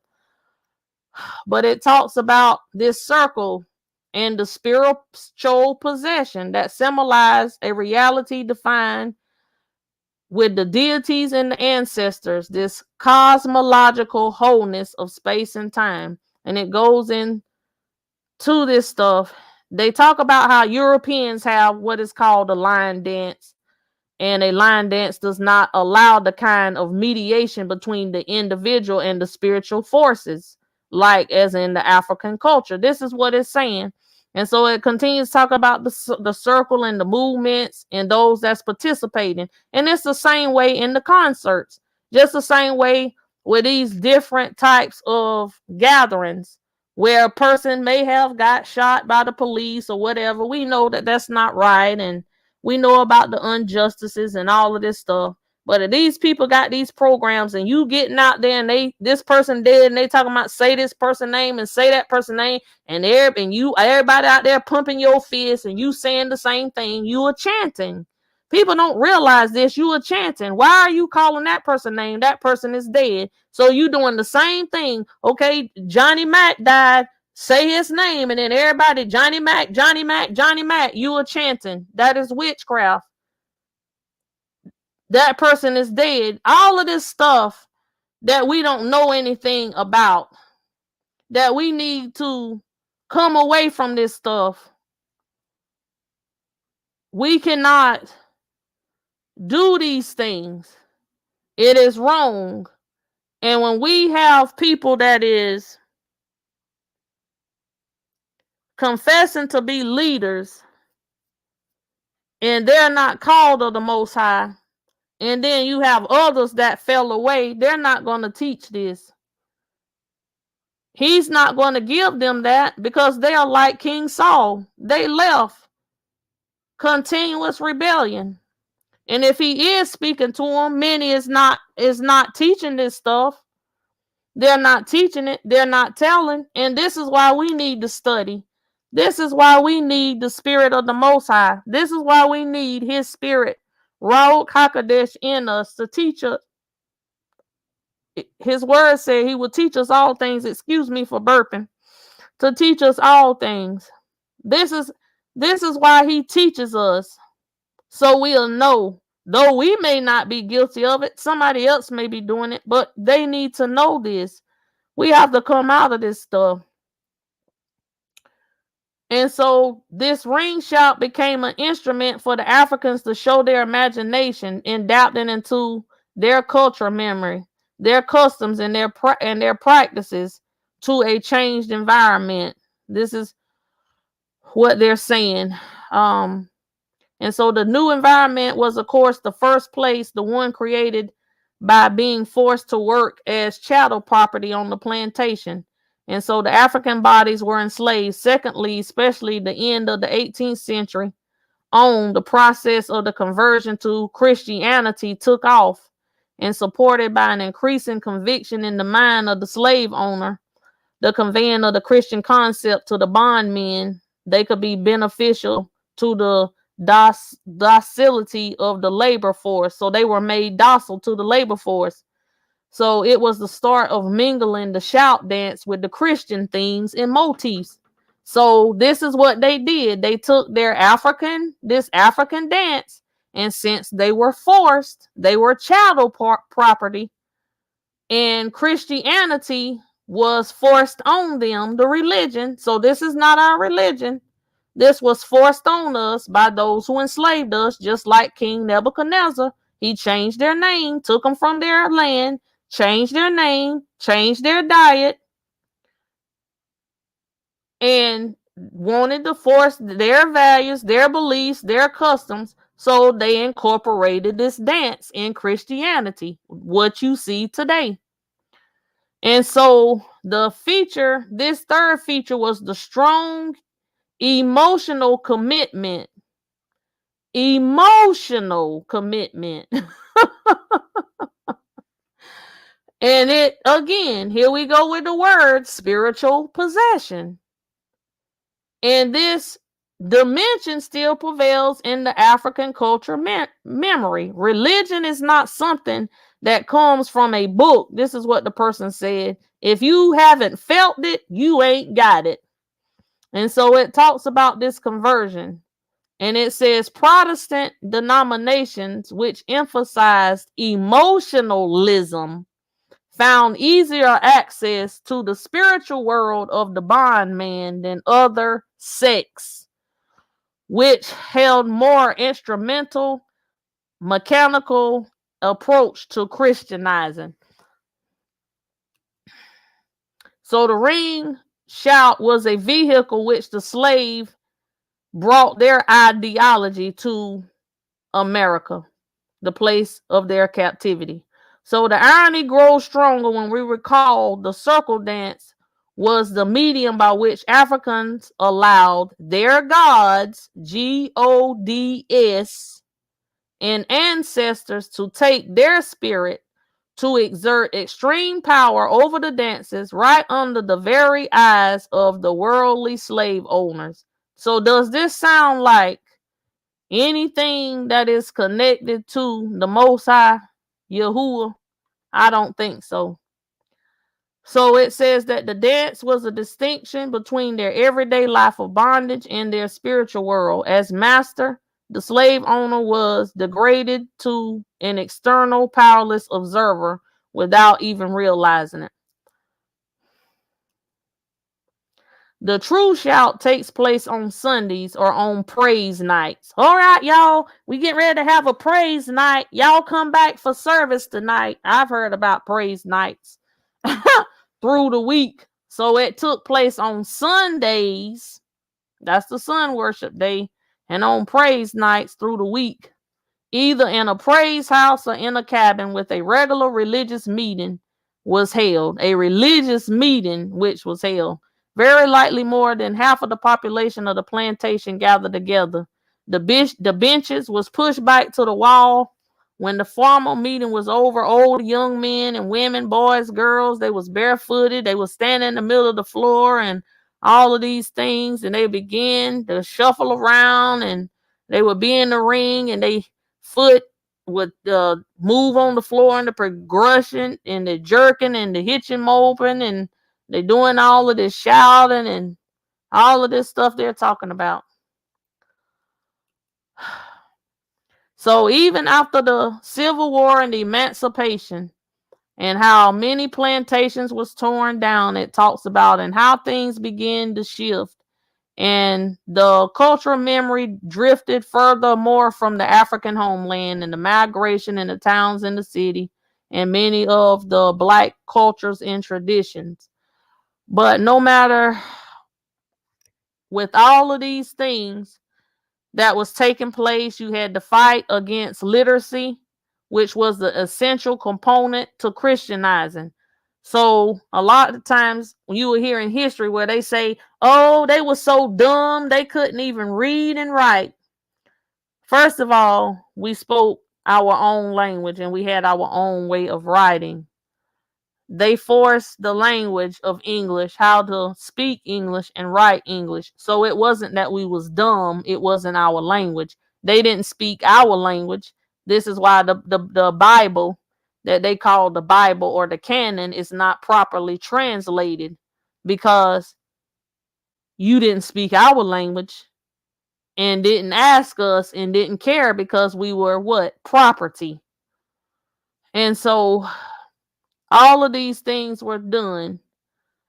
But during our culture, though it was different, this dance continued to take place. The customs and the practices, they were named primitive, they were named barbaric. And by those who Christianized us, and we had to learn how to read and write, and we had to think as Western people. This is how your hair relaxers. This is why a lot of our women is getting cancer from those. The Most High said the weapon has formed and it prospered, because those who created it, they wanted to fit in society so they can get a job, because they said we were wild, we were savages, we needed to be tamed. So when they were Christianized, they had to learn how to read, they had to learn how to write, had to learn to think as the Western people.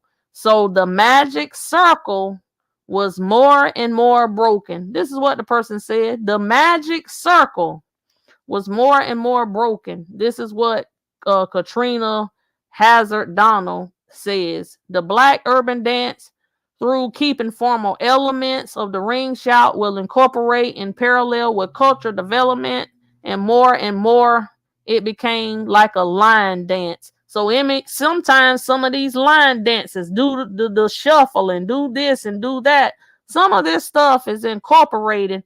So we think it's slide to the left, slide to the right, one step back one time, and this and all this stuff we doing. We shouldn't be doing this stuff. I'm just telling you. So elements of this ring shout survived into the smaller black churches, sacred dances, especially in the holiness church. And you have your drums, you have your percussions, you have your hand clapping, your vocal improvisations provided by the musical background for religious dancers. This is what E.G. Price said. Sound familiar? I think so. And so the ring shout, you had what was also called a walk around, and many ministries resemble this. You see this today. It talks about how it was integrated into what was called a tap dance, which is your soft shoe, the essence dance. It was all the way down in the Big Apple, the circle dance. It was down in Charleston called the Black Bottom. Later, it became the craze in the 20s, not only in America, but also in Europe. So it's spreading around. So it has many different phases. So it's not only in the church, but it's also in other ways that these things is done. And though it's called different names and going through different eras and different transitions and different patterns, but it's the same thing recycled. This is what's taking place, and this is what the Most High is talking about. And so you would have the shuffle, you would have the singing of choir of the chorus of the spirituals. The song itself was sung by the dancers. All your little praise dancing and all your little shuffling and you jerking and you jiving and all of this stuff, and people talking about they having a good time. But most frequently, a band composed some of the best singers and the shouters, and they will stand at the side of the room to the bass and the other singing the body of the song and clapping their hands together, some tapping on their knees. Song and dance alike was very energetic. And so even with the shouts to last all the way into middle of the night, I've known people that would be in the building having a praise service till 2 and 3 in the morning. And so they called them praise houses. And so this is what was taking place.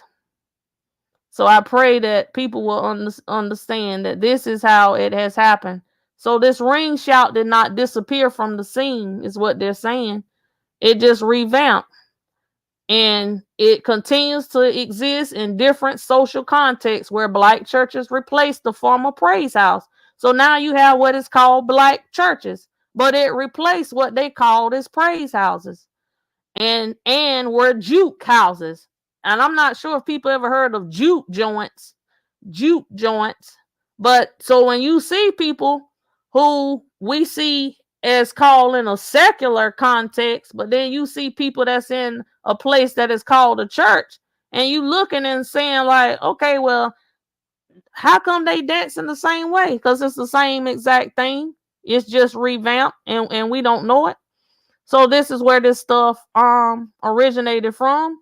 And it says, though not in its original form, the ring shout continued to influence the black consciousness and African music. So I'm going to talk about this stomp dance and this fire dance. My.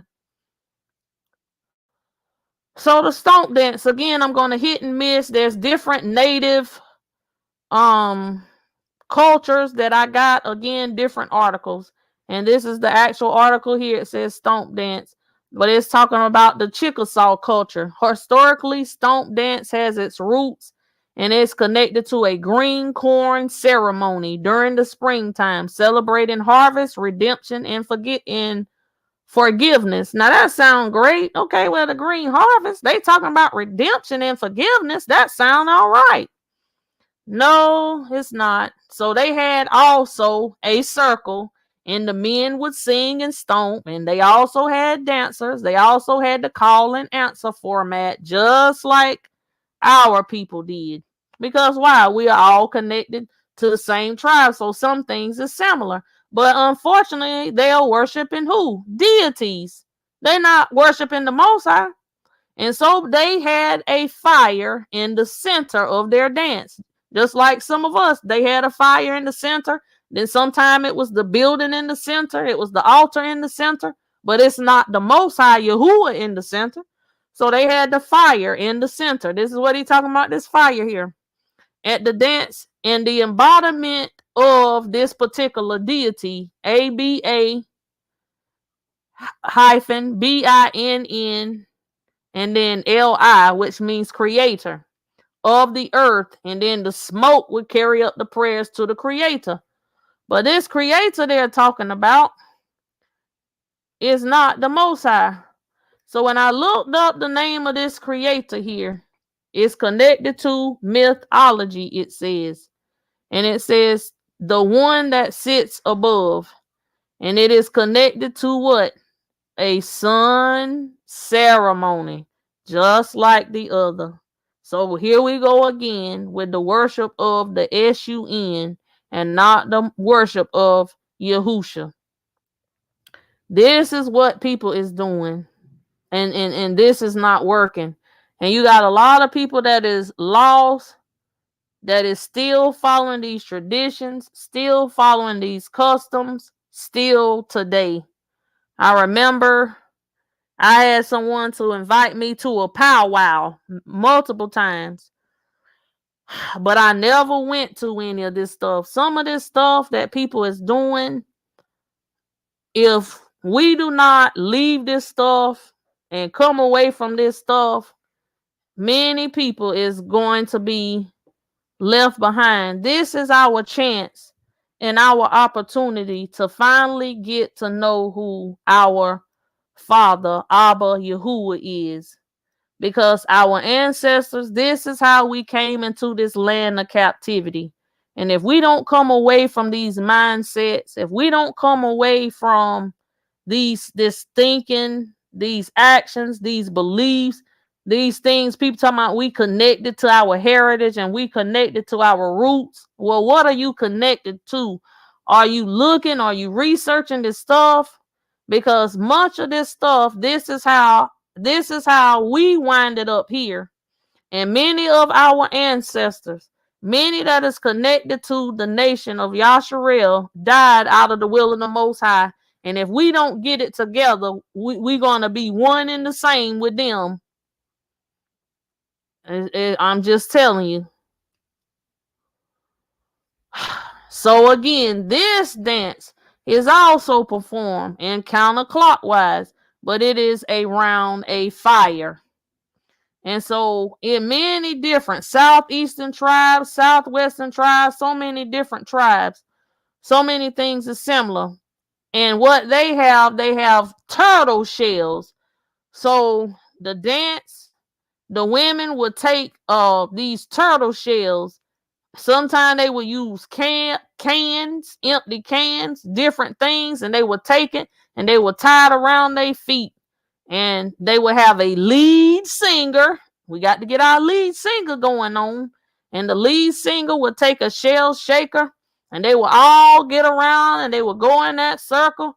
And they would have men and they would have women. And they would get around the circle and they would get around the fire. And so they would yell out to the creator. Why were they doing that? To awaken the creator. Now, do you think they talking to Yahuah? Because Yahuah don't sleep. So they're not talking to him. This is the kind of stuff they would do. And they would yell and they would do they calling out. So this sound like the prophets that bowed down to Jezebel to me, where they were beating the drums and they was hollering and they was yelling and to their false deity and lifting up their voices. This is the same thing. This is the same stuff that we read in the Torah, in the written word, that's happening, manifesting right here on this land today. That's still going on. And so this is another. I said, well, let me find out what this green corn festival is. So when I looked it up and I found this article, they clearly got on the top pagan calendar. So I'm like, do these people not see what they're saying and doing? Pagan calendar. So they're talking about the Green Festival here, but again, I'm putting this stuff, I don't know them. I'm not talking about the people, but I'm talking about what's being done. So the corn ceremony is a celebration of many types representing new beginnings. It's also referred to as the Great Peace Ceremony. It is a celebration of thanksgiving to this name here, Hsaketumese,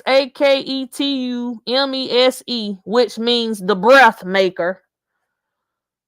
It is also a dance that give honor to who? Mantoo, which is what? The creator. So who is it? The breath maker or the creator?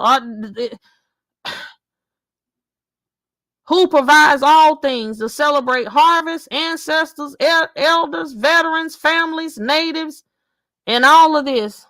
And so this is who they're worshiping.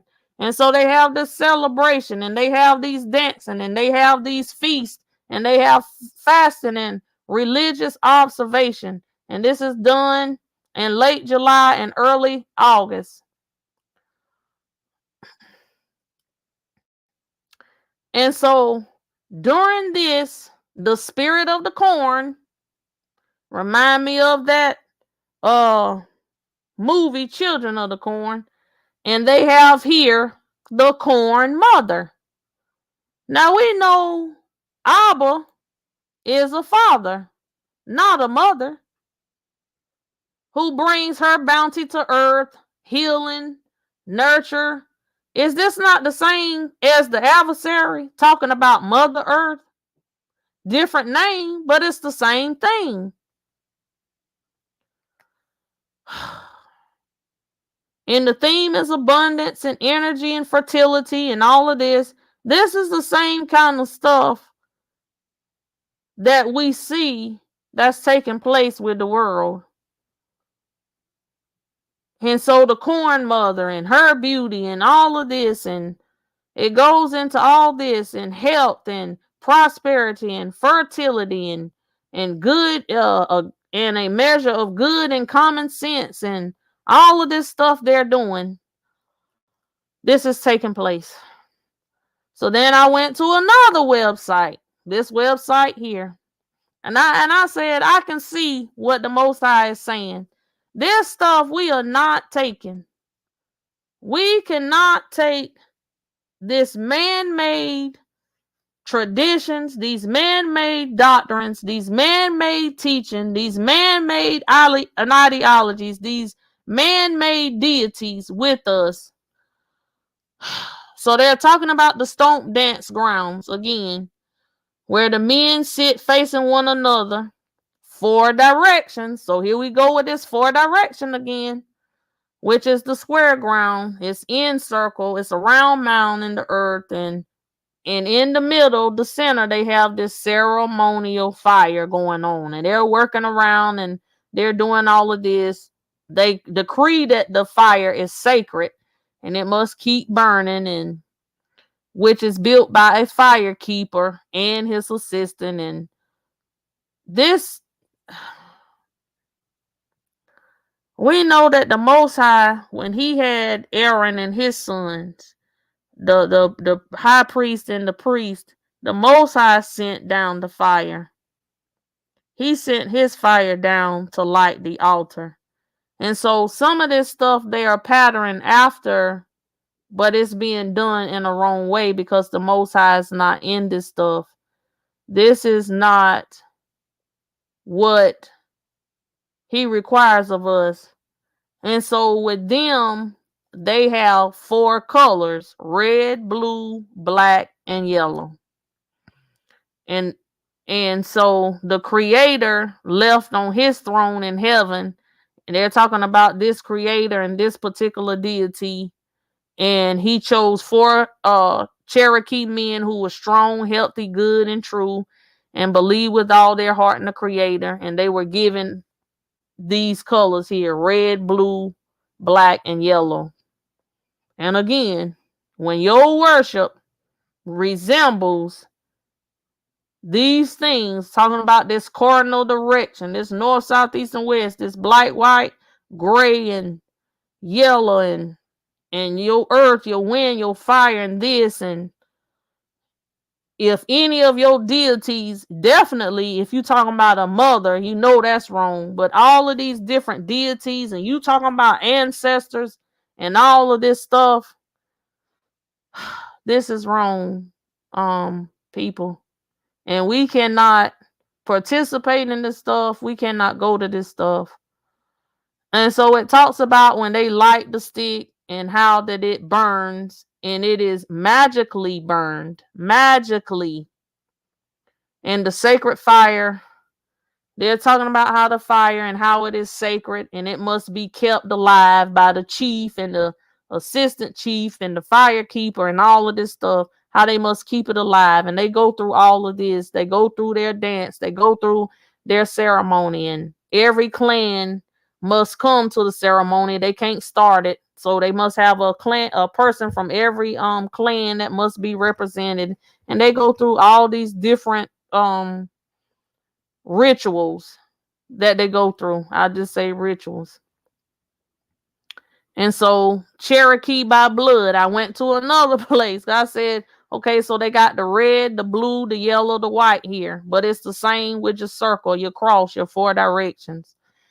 And it talks about their belief system. It talks about the elements and the numbers that play important role in the ceremony. It talks about the number 4, how it represents the family forces, and the cardinal directions. The cardinal directions, the east, the north, the south, the west, and the colors represents these things. So all of this stuff, it talks about with the cardinal directions. It talks about the upper world, the lower world, those where we live, and where you are and where you live in the center, and all this stuff. It goes into different myths. It goes into different stories, different ceremonies, how it represents familiar forces, and all of this stuff. And then the seven numbers they have, which represents the clans, and it's also represented with different directions and all of these things. They also talk about the owl. And if you know, with those that serve the adversary, they also use an owl in many of their things. They also talk about the cougar. We know that an owl is a nocturnal animal, and they go through all these different rituals. Like I said, I just hit and miss because I wasn't trying to go into too much of this stuff, just enough to hit and miss to try to talk through it to let people know. But anyway, they're talking about the owl, they're talking about the cougar. But this stuff is symbolic. And they're talking about awakening and all of these stuffs and night visions. Same way with people that have these dream catchers. You should not have any of those dream catchers. All of this stuff is evil. It is not of the Most High doing. I would say this. We should not have these things. And so it talks about the number 7, how it's supposed to be sacred, all of these different things. The cougar and the owl attaining this level, a special meaning to the Cherokee. It talks about the pine, the cedar, the spruce. It talks about different trees, so many different ceremonies, how the cedar tree is the most sacred. It talks about the distinguishing colors of the red and the white and what they mean and all of this stuff. And again, I'm just moving forth. The different rivers, and they're doing different things by the river, doing different things by the fire. It talks about the medicine men as well. They have medicine men there. It's a lot of, as he said, it's a cult. Many people don't think it is. Many people think it's a culture, but it is not. And so they talk about witchcraft among them that's being practiced. This particular website said that they no longer consult with medicine men regarding their problems. according to their article. I don't know these people, but if that's what they said, so be it. But what about others who practice witchcraft, or who go to medicine men, or who's conjuring up these type of things, talking to deities, talking to the dead? So this is what they do. It talked about the understand the belief about using medicine men, conjuring, and witchcraft.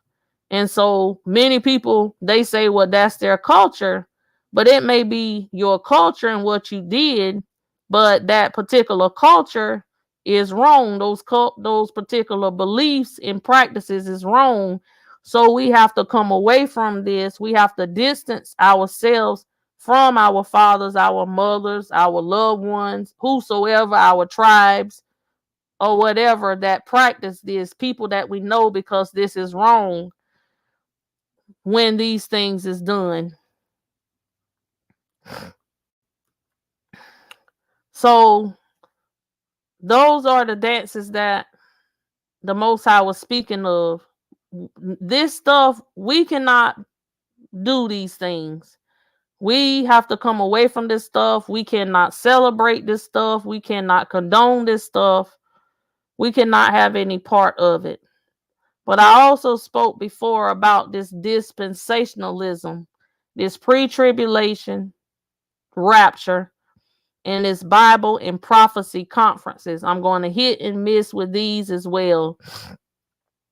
But if we are doing these, or we know anybody, we need to repent from this stuff. We need not to do it because it is not of the Most High. So I'm going to briefly talk about these two men here. This John Darby, and Schofield. Both of these Darby here has a Bible. This Schofield here, he has many reference Bibles. But these men are not of the Most High. They are of the adversary. And many of these false doctrines, many of these false teaching, especially with the one with this whole pre-tribulation. I heard a person talking about, oh, Jesus, he coming back, and we getting ready to be out of here, y'all. And no, we not getting ready to be out of here, because pre-tribulation says before tribulation happens, we're going to be gone. But we're already in the tribulation. This is why things are increasing. And this is what this pre-tribulation teaches. When they put in the whole church age, when they inserted this, they put the church age in. So what pre-tribulation says is the Messiah is going to come and take away the church. Well, you need to know who the church is. They coming to take away the church, and everybody else, Israel, the chosen people, and everybody else who's not serving the Most High according to the church is going to be left here, and the church is going to escape it all, and the rest of y'all heathens is going to be left here. This is what they're saying. So I'm going to hit and miss with these as well. But this is what they're saying in these final days. It talks about this deception of this secret rapture, and how many ministers and many teachers, how this have became popular. So I'm going to use different articles, but this is a heresy. This is a false teaching. It's very dangerous. It's very deceptive. And it is connected to modern dispensationalism. Many of the so-called fundamentalist Bible schools, we know who the Bible schools or seminary schools was set up by, those who are called the church, which is the Church of England and the Church of Rome. This is where you get your Catholicism, the same ones that created the KJV translation into English. It was originally meant for them, for English speaking people. And so this is when they put in the church, they did away with, you had another group that says that the promises and the covenant no longer belongs to Israel. They disobeyed the Father, they are cursed. He forgot about them. This is that replacement doctrine. So the church has replaced Israel. Oh, child, they lost. It's over and done for them. That is the replacement doctrine. So you got to realize there's so many different doctrines. So some of that stuff that we are saying, because I've heard people say, well, we're in this dispensation and that dispensation. Well, where does that come from? This dispensationalism. And there's actually 7 different dispensations that goes along with this. And so this is creating failure. But this is what Schofield has done, which is the man on the left here. And Darby is on the right. To me, Darby looked like he belonged in some type of horror movie. But anyway, the start of the church age. So this classic dispensationalism began with Darby, the one that looked like he should be in the scary movie in the gray. And so he was succeeded by the theologian C.I. Schofield, but they actually worked together. And so you have different Bible teachers that go from one to one to one, where they keep passing this leaven on, this indoctrinalization.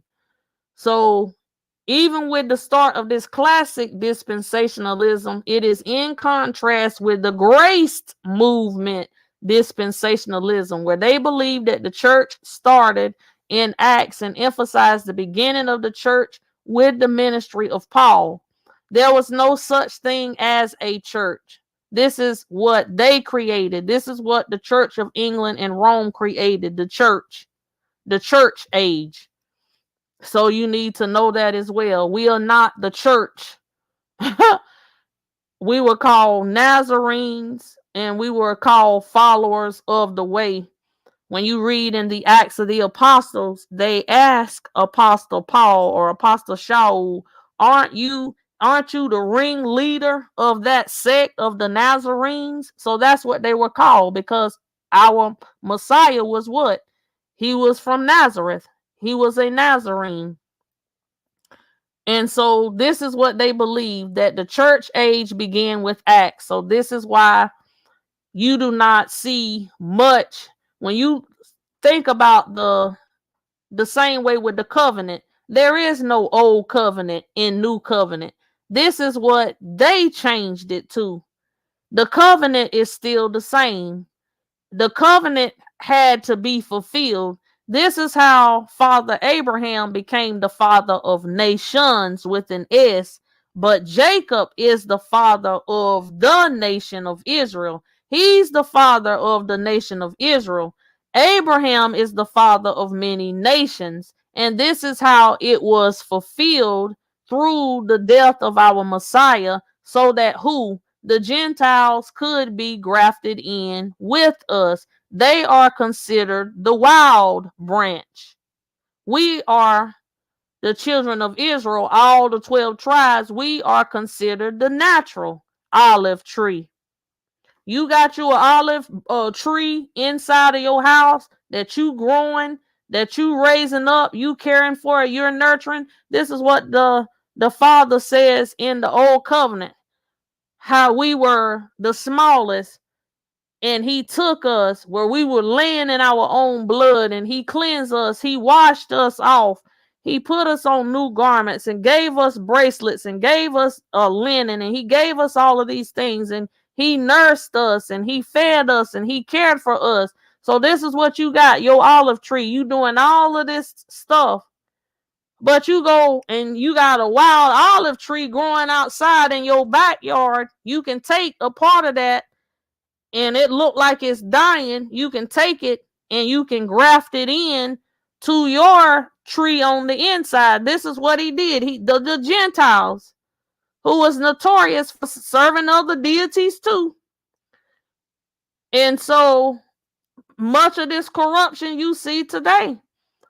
But this is what he's saying. He took them and he grafted them in so that they could be a part of the kingdom as well. But the Father, he did not do away with us. But this is what they're saying through this time. it's over for the nation. It is simply about the church, and that is not so. There's no such thing as a church. This is why you don't ever hear Abba speak about the church as what is referred as to the Old Testament, because that is what they created, which is called the church during this church age, through this dispensationalism during the grace movement. So it is linked to the teachings of the Anglo-Irish theologian and the Plymouth Brethren, John Nelson Darby. This was around the 1800s, and he used his study based on one scripture in Isaiah 32. He believed that Israel would experience earthly blessings in a future dispensation that was different from what the church would experience. So the church is going to receive different blessings, and Israel, the covenant people, is going to experience different blessings. So he advocated for a strong distinction between Israel and the church. He also popularized the idea that the church would be raptured or snatched to heaven just prior to the 70 weeks of Daniel. So this is where this came about into the 1800s. So when you hear people say, we're gonna be snatched away from here, but when you read the end time discourse in Matthew 24, it says after the tribulation, not before, not in the middle, but after.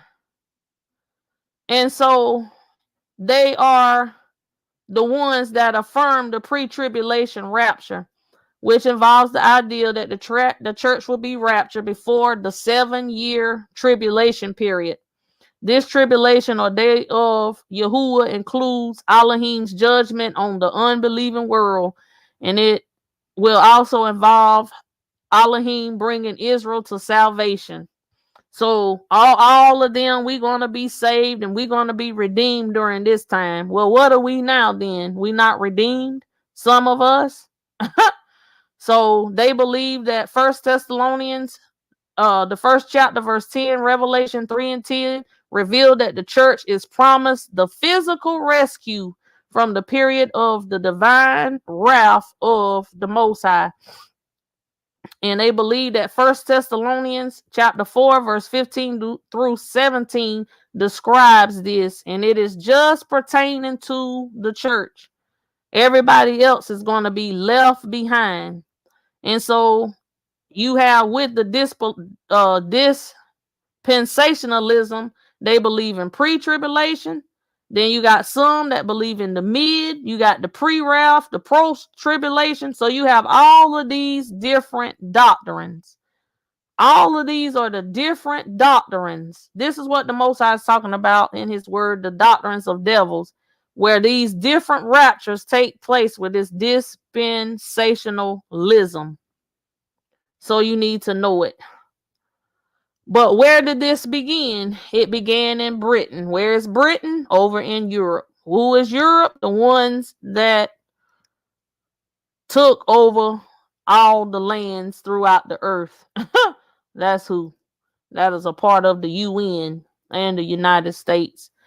And so it also became, we know, popular over in the United States. The rise in popularity of dispensationalism occurred throughout Bible conferences and the rise of Bible institutions and colleges. The influence of Dallas Theologian Seminary, which was established in 1924. I wasn't born then.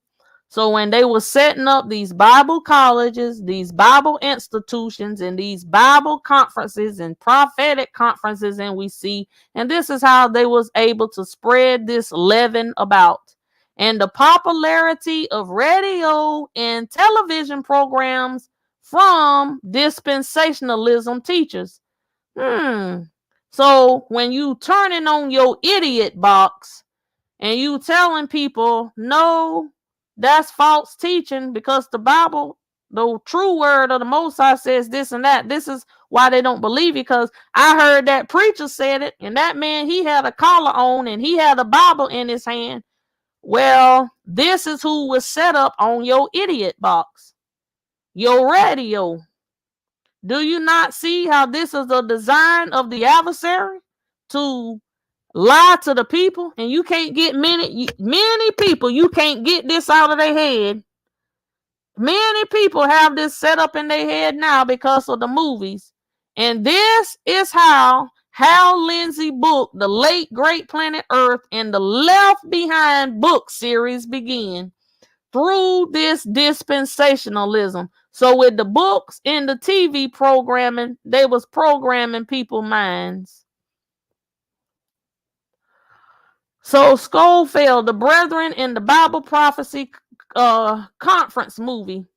So it was by a series of Bible and prophetic conferences held across North America beginning in 1868, which followed by a pattern established by Darby and Irvin at Aubrey and Powers Court from the 1830s. So it began all the way in the early 1800s where they were having these Bible and these prophetic conferences, and they started this prophetic and millennial movement in North America that was influenced, and they were called the Plymouth Brethren. So they was hammering in this dispensationalism, this pre-tribulation rapture. This is what they were doing. And then you had Darby. He had a Bible that he written, and you had Schofield. He had a study Bible that he has written. And so when you have people that's purchasing this stuff, that's listening to the teachings on the radio and the television, this is how people have this embedded in their mind right now. And so this Bible conference movement was a network of Protestant gatherings that began in the last decades of the 19th century. And this also played a rise in the fundamentalism and the success of evangelisticism in the 20th century. And so a lot of your revivals, a lot of your conferences, a lot of things concerning the end time and all of this stuff, this Christian revivalism, your social reform. So you have all of your social justice doctrines and teaching, many of your reverends, your revolutionary, all of this stuff began with this Bible conference movement from this dispensationalism, which led to this fundamentalism, which shot off with your Bible and prophecy conferences, and it paved the way for this pre-tribulation, mid-tribulation, all of these different tribulation doctrines. This is what happened. And so they had all of this stuff set up. They would have camp meetings. You had what was called the Second Great Awakening. So many different things. But they began to formulate these conferences. They started out in this Nigerian Bible Conference organized by George Needham, D.L. Moody, Northfield Bible Conference in Massachusetts, a series of Bible and prophecy conferences that was organized between 1878 and 1914. And this was to support their views of what they were teaching. And so it continued to expand. And much of this stuff was taught in the Bible college. And then you had what was a so-called Bible college movement. And they would have Bible conferences. And it's just, when I think about how the Most High said that all of these different systems, all of these things was designed to fail mankind, when you just stop to take a look and the research, and when the Most High give you some of this stuff, it's just amazing. It's sad, but it's amazing how all of this stuff was designed and put in place. And I look in the 1800s, then I began to think and reflect how there was a rise of bishops during the late 90s, like 1995, 1997. You look at many of your bishops that is operating today, how they were ordained. You look at many of your leaders now who are famous and how they are doctors. And the Most High is speaking against these DDs, doctors of DIVINITY. They are not of him. So when you look at the same way with, he was talking about this falling away, and I was like, how is these people falling away with all these different conferences and this and that? And the Most High said, because it is of man. I remember when he said that.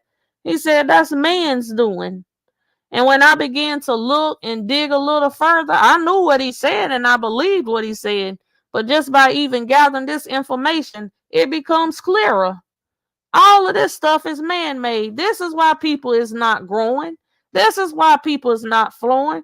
All of this stuff is set up. This is designed by man. This stuff is leavened. This is why people is not getting breakthroughs. They're not getting delivered. It's all about putting on a show. And then people is still giving tithe and giving offering. And these people is walking around like fat cats. And the people is poor. They're dying and drying up on the pews, like he said. And so these gatherings, this ecclesiastical, was often called prophecy conferences, Bible conferences, which popularized this Schofield Reference Bible and contributed to the founding of organizations such as World Christian Fundamentalist Organization. But when I did a little deeper study on this Schofield, this man was married, he had a wife, he had children, but he left his wife, he left his children, he abandoned them. He lied. He said he went to the school and got a doctorate. He served time in prison. When he was in prison, he claimed he was a pastor. He had women to succumb and support him, and they was pouring money into him, and he took that money. He was doing a lot of lying and a lot of swindling. And this is what a lot of people doing now. A lot of these people, like the Most High said, is not called. This is what's taking place. But these dispensationalism articles, I got them from these links here. I got them from 5 different links to get this information. But like I said, I just wanted to hit and miss because these things is important. We need to know where this dance is coming from.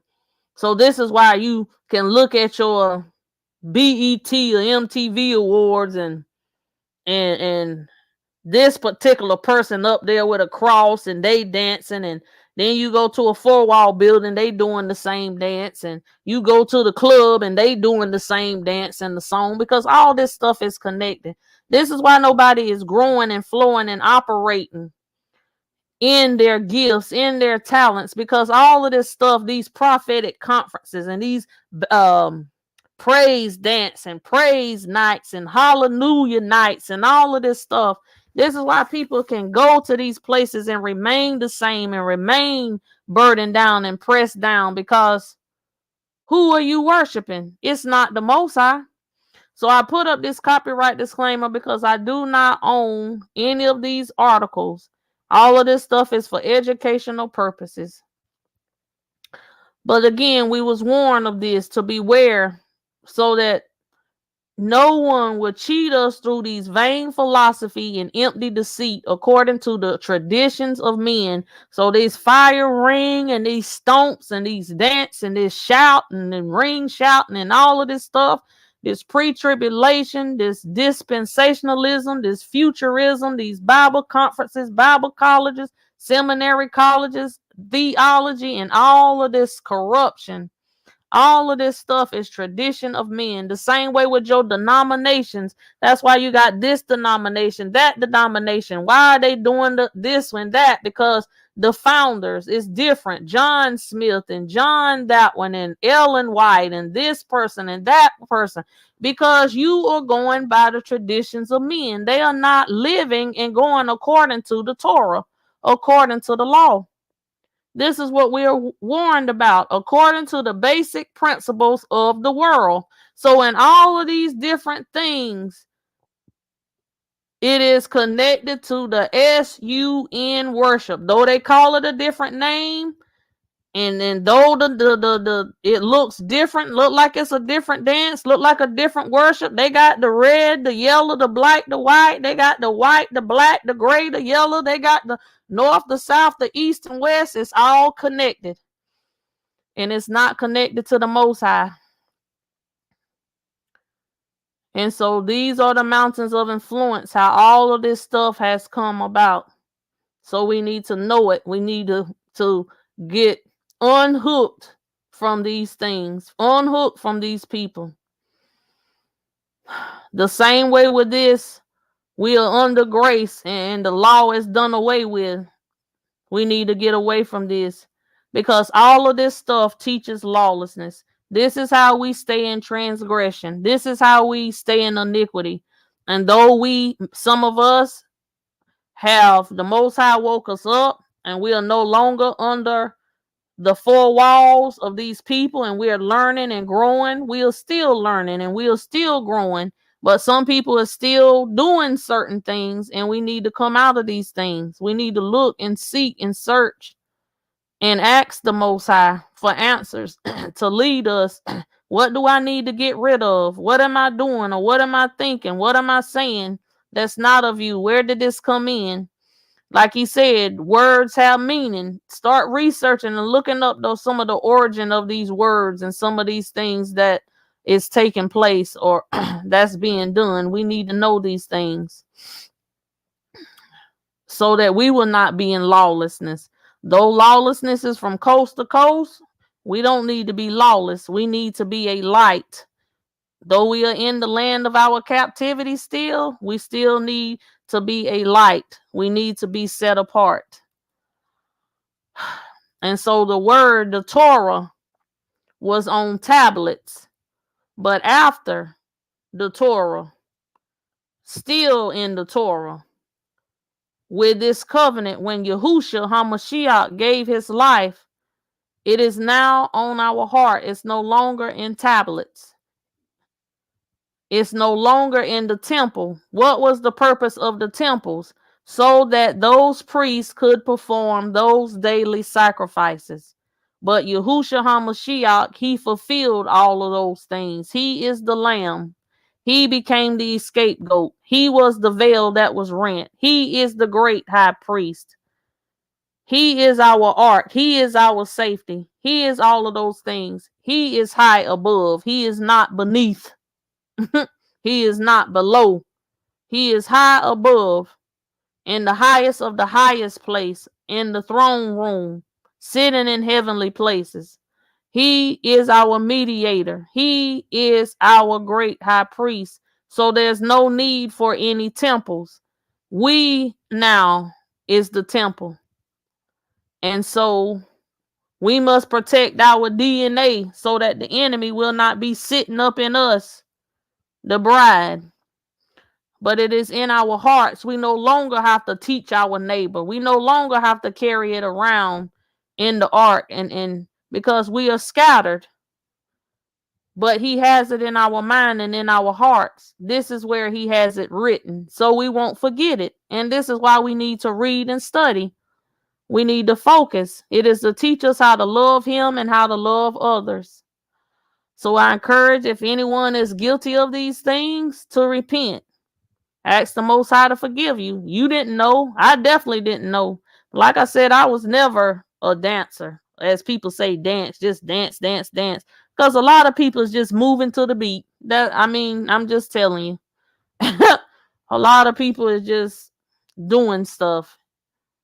But anyway, we need to repent. And again, if you are backslidden or if you haven't accepted Yahushua as your Messiah, then I encourage you to do so. Because the Messiah is coming. I won't say soon.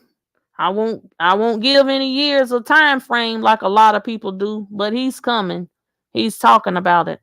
Many things is rapidly unfolding. I was watching a video and they was talking about how the bear has different ships lined up on the East Coast, somewhere on the West, out in near Alaska.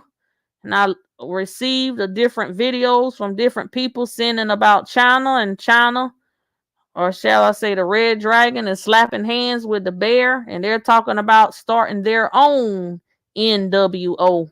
So that means the red dragon is rising. And this is what the word is speaking of in the book of Revelation. They're going to start their own NWO. So, I mean, so much that the Messiah is saying, but again, it's not to scare us, but I mean, this is prophecy. Like he said, keep our eyes on him. And so this is what we must know. Because many people talking about they planning for 2005 and I'm planning on starting me a business, and I'm gonna get me a house built, and I'm gonna do this and I'm gonna do that. Okay. Many people is planning earthly things, but many people is not planning concerning the kingdom of the Most High, his things concerning him. You look at the same way with life insurance policy. Many people don't have life insurance policies, and not just in the natural, but as well as the spiritual. What is your life? Your life needs to be insured. You need to be insured. You need to know if it is my time to leave here, or if I am to alive and remain, when the true Messiah come, where am I going? Not where you want to go, but where will you go? This is what we need to be looking at. This is what we need to be thinking about. Not planning on who gonna be in the playoffs, who in the tournament, who gonna be in the Winter Olympics, and all of this other garbage. This is what we need to be thinking about. Because when Yahuah is ordering your steps, they're gonna match Yahusha's. Our footsteps is supposed to be lining up with our Messiah's. If he is our shepherd and he's directing our path, that's like a little child. Sometimes when they get behind you and they following you and you happen to stop and they don't know you stop, and they following you so close, when you stop, they run right into you and fall on the floor. But that's how close we need to be. We need to be so close that our footsteps is falling right in his footsteps. We need to be lining up. They need to be matching. We supposed to be growing up this new birth, these new ways, this new way of life. This why he woke us up. This why he removed the blinders and the scales. This why he unstopped our ears. This why he took us out of the dark places. This why he didn't let certain situations and relationships and marriages and partnerships and business ships, relationships and kinships. He got us out of these sinking ships so that we can get in the ark and set sail and to be with him, to follow him. Like he told his disciples to leave. They left their father, they left their mother, they left their businesses. Come and follow me. This is what we supposed to be doing. This is why we are set apart, so we can be teaching and reaching, so that we can love on and nurture others, so we can share with them what he's given us, share his heart and mind. Then you supposed to be sharing with other people. I'm waiting for somebody to send me a message one day where they going live. Or put a post where they passing out some flyers or something, or they got a little gathering happening in their community over down in California, Florida, up in New York, or Philly, or out west somewhere. I want somebody to send me a live, even if it's 5 minutes. Send some flyers out or something. I want to see people that's growing and showing, not showing off. as in the natural, but showing the Father off who he is and walking in the love. Somebody out in the under the bridge where the homeless doing something, passing out some sandwiches, some soups, or volunteering or something. That's the kind of stuff I love, that I want to see, that I desire to see people growing in their gifts. This is what we supposed to do. We supposed to love on one another, nurture one another, share with one another what the Father is giving us, so that we can glean on one another. Though your gifts may not be like mine, but just to hear you, I can learn and add to what I got. I can hear what you saying, and vice versa. This is what we supposed to do. Build on one another. We are a body. So we all supposed to be working together, not against one another. Your body start working against itself, just like a lot of people that took these arrows. Their body is working against one another, fighting against one another. When your body start working against it and fighting, you dying. This is why many is suffering, because you fighting against one another, trying to show off who can out preach and who can out teach and who can out prophesy somebody. That's not of the Most High. That's garbage. That's chaos. That's not love. That's foolishness. Our steps is supposed to be ordered. We supposed to look like our Mashiach. We should be matching. Our footsteps should be matching his. This is who we supposed to be looking up to. This is who we supposed to be growing up to look like. But that's the end of this session. Thank you for each and every one. Please like, comment, subscribe to my YouTube channel. Share the video on Facebook as well as YouTube. Share if it's been a blessing to you. If you learn, you gain greater insight and knowledge concerning the issue, share it with somebody else. But that is it. I'm going to close out in a prayer. And I pray that each and every one has been encouraged, have been enhanced. I pray that you was able to learn some new information. I know I enjoyed researching all of these things, and it was just a mighty blessing unto me. Precious Abba, Yahuah, I thank you once again for another opportunity and another opportunity and another day to be able to share. Yahuah, you are our shepherd, and you said we shall not lack. A shepherd leads, a shepherd guards, and a shepherd guides. Lead us, guard us, guide us. Let us be sheep and not goats. Let us not lean on our own understanding, but in all our ways let us acknowledge you. You said that you will cause us to lie down in green pastures, which is plenteous, and you will lead us beside the still waters, where there will be calm, where there will be rest. You said you will restore our soul, continue to heal and mend the broken places where we've been let down, where we've been disappointed, whether it is because of our doing, because of ignorance, meaning little no knowledge, because of doubt, because of fear, because of our iniquities, transgressions, or simply because of what has happened to us through the disobedience of our forefathers. Restore our soul, restore our innermost being. Lead us into this path of righteousness for your name's sake, because your name is Kadesh. Your name is great. Your name is mighty. There is power in your name.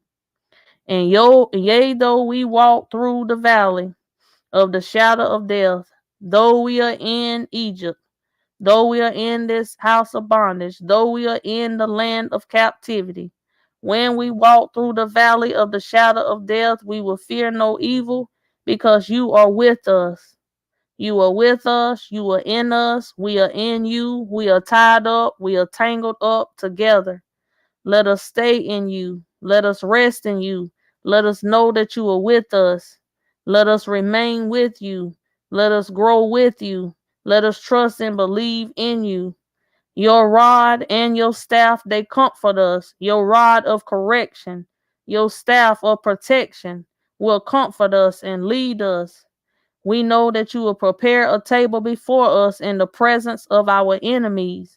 You said you will anoint our head with oil and our cup runneth over, meaning you will give us plenty. You said that we will shall not lack, and continue to bless us and allow your goodness and mercy to follow us all the days of our life, that we will dwell in the house of Yahuah, that we will dwell on the mount with Yahusha. We know that you are one. We know that you are the same. We know that you came in the form of flesh, that you gave your life for us, that you hung on the tree so that we can be redeemed. And we thank you. Thank you for your redemption plan, Abba. We thank you. We praise you. We worship you. We thank you for causing our blind eyes to see, our deaf ears to hear. We thank you for waking us up in the land of our captivity. We know that salvation is not about skin color. We know that you gave your life for the Hebrew Israelites as well as for the believing Gentiles. But we are most grateful and we are honored. We thank you that we finally have a connection, that we are connected to you. We're excited about being connected to you. We know that you came and you gave your life for others, but we are not black, we are not African, we are not American, but we are your true chosen people. And we know that you are going to take the southern tribe. We know you're going to take the northern tribe. We know that you use the prophet to take those two sticks and to bring them back together as one. But I thank you for waking up our brethren throughout the four corners of the earth at this time. I thank you for also waking up the Gentiles who was also speaking the truth. I thank you for those who have come along aside of us. I thank you for those who love us. I thank you for those who love you. And we love the Gentiles as well. We don't operate in hate. We don't operate in bitterness. We are not judgmental. We know that you use women. We know that you use men. We know that you use Hebrews. We know that you use Gentiles. But we're excited about knowing who we are. We're excited about our identity. We are excited about you. We're excited about something that is good. That is a good thing to be connected to you. It is a good thing to know that we are not the Gentiles, though we was still excited about it, but we know that we have a promise. We know that we have a redeemer. We know that we have a place. Many people have a place to call their own. Many people can trace their footsteps back to a place, back to a time, back to a history, back to a people. But we was not able to do that. We could not identify it because our identity, we had mistaken identity. We was told we was Gentiles when we were not. That's mistaken identity. Then our identity was lost. It was purposely lost. It was hidden. It was stolen. So that caused us to have an identity crisis. But now we know that we have a start. We know that we have a beginning. So many things is missing in the middle, but regardless, we have you and we are grateful for these things. And we trust and we believe in you. And we ask that you continue to nurture us, continue to feed us, give us our daily bread. You are our living water. You are the way. You are the truth. You are the life. You are the true vine. You are the door. You are all that we need, and we thank you. And we look to you to continue to provide for us. We look to you to continue to comfort us and teach us, to train us, to guard us, to guide us. And so we are learning, we are growing, we are babes, we are little children. We're learning how to walk, we're learning how to live again. We're having to unlearn and learn and relearn. We're understanding and seeing that all of these things that was set up was to fail us, like you said, how the enemy deceived the whole world. And we thank you for giving us a chance because you knew our heart. You knew that we was doing wrong. Some things we knew was wrong because of your word, but some things we didn't know that was wrong. So many holidays and different traditions and ideologies and doctrines, we didn't know about it. We took in what was given to us. We believed it because those who were before us to lead us, we thought that many of these people were men and women who were called of you, but we learning and we seeing things differently now. And we thank you and we praise you, Abba. Continue to teach us, continue to feed us, continue to help us and grow us, continue to lead us and guide us and direct us into more truth. Give us a teachable spirit that we will reach, continue to go further, to continue to draw nigh to you, to continue to believe and trust in you, and continue to bless us with men and women of like faith. Put them on our path that we can grow together, we can praise and worship you together, that we can learn together, that we can be elevated together on this path, that though we are coming in different directions, though we are different ages, though we are different genders, though we have different trials and tests that we've been through, we are all seeking to reach that same final destination. And that is to be gathered, to be removed and taken away from here, that we can be with you on top of the mountain, that we will reign with you as you come down from heaven. We're not going to heaven. Heaven shall come down to earth. There will be a new heaven and a new earth, and all these things shall be passed away. But not your love, not your kingdom, it shall remain. And we want to be with you, to be able to be counted worthy to stand before you, so that we can be a part of your kingdom, that we can see your face, we can hear your voice, we can learn of all these things, we can see and be connected to our family, to know that we have a history, that we have a beginning, and you will tell us about the middle, and that our end will be better than our beginning. And we thank you and we give you all the homage. We worship you and praise you with a clean heart and a pure heart, with a new mind and a right spirit.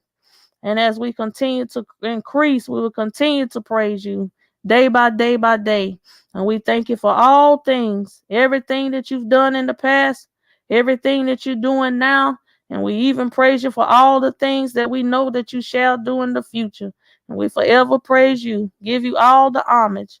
And we decree, declare that these things be so. Hallelujah. But thank you, brothers, sisters, men, and women, each and every one.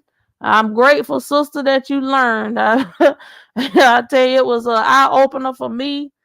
And that's the purpose.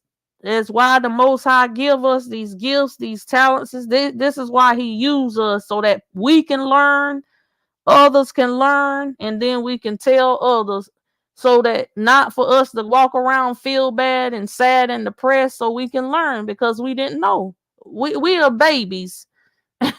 This is what He's talking about, being born again. This is what He's talking about, humbling yourself like a little child. What is it, Abba? What are you saying? Tell me about it. This is how we have to be dependent on Him, because we didn't know. We coming up out of a sleep, out of a slumber, like a person that's been in a coma. So we having to learn all of this stuff again, learn who we are, learn who He truly is, all of these things. But I praise the Most High. I'm grateful. And I pray that He continue to bless this ministry, each and every one that is receiving, that is growing. Continue to touch each and every one of them, Most High. You know who's who. You know, supply their need, whatever it is they need. Continue to plan, continue to stock, continue to store your food and all of these things. Get your land right, get your mind right, get your heart right. This is what we're supposed to be doing. Continuously growing, continuously drawing towards Him every day, following in the footsteps in the path that He gave us. But be encouraged. Have a wonderful Sabbath day. Continue to reflect on the Most High. Continue to grow. Continue to flow. Continue to walk. Be blessed and be encouraged. And if it is the will of the Most High, then I will share another time. Shalom, shalom.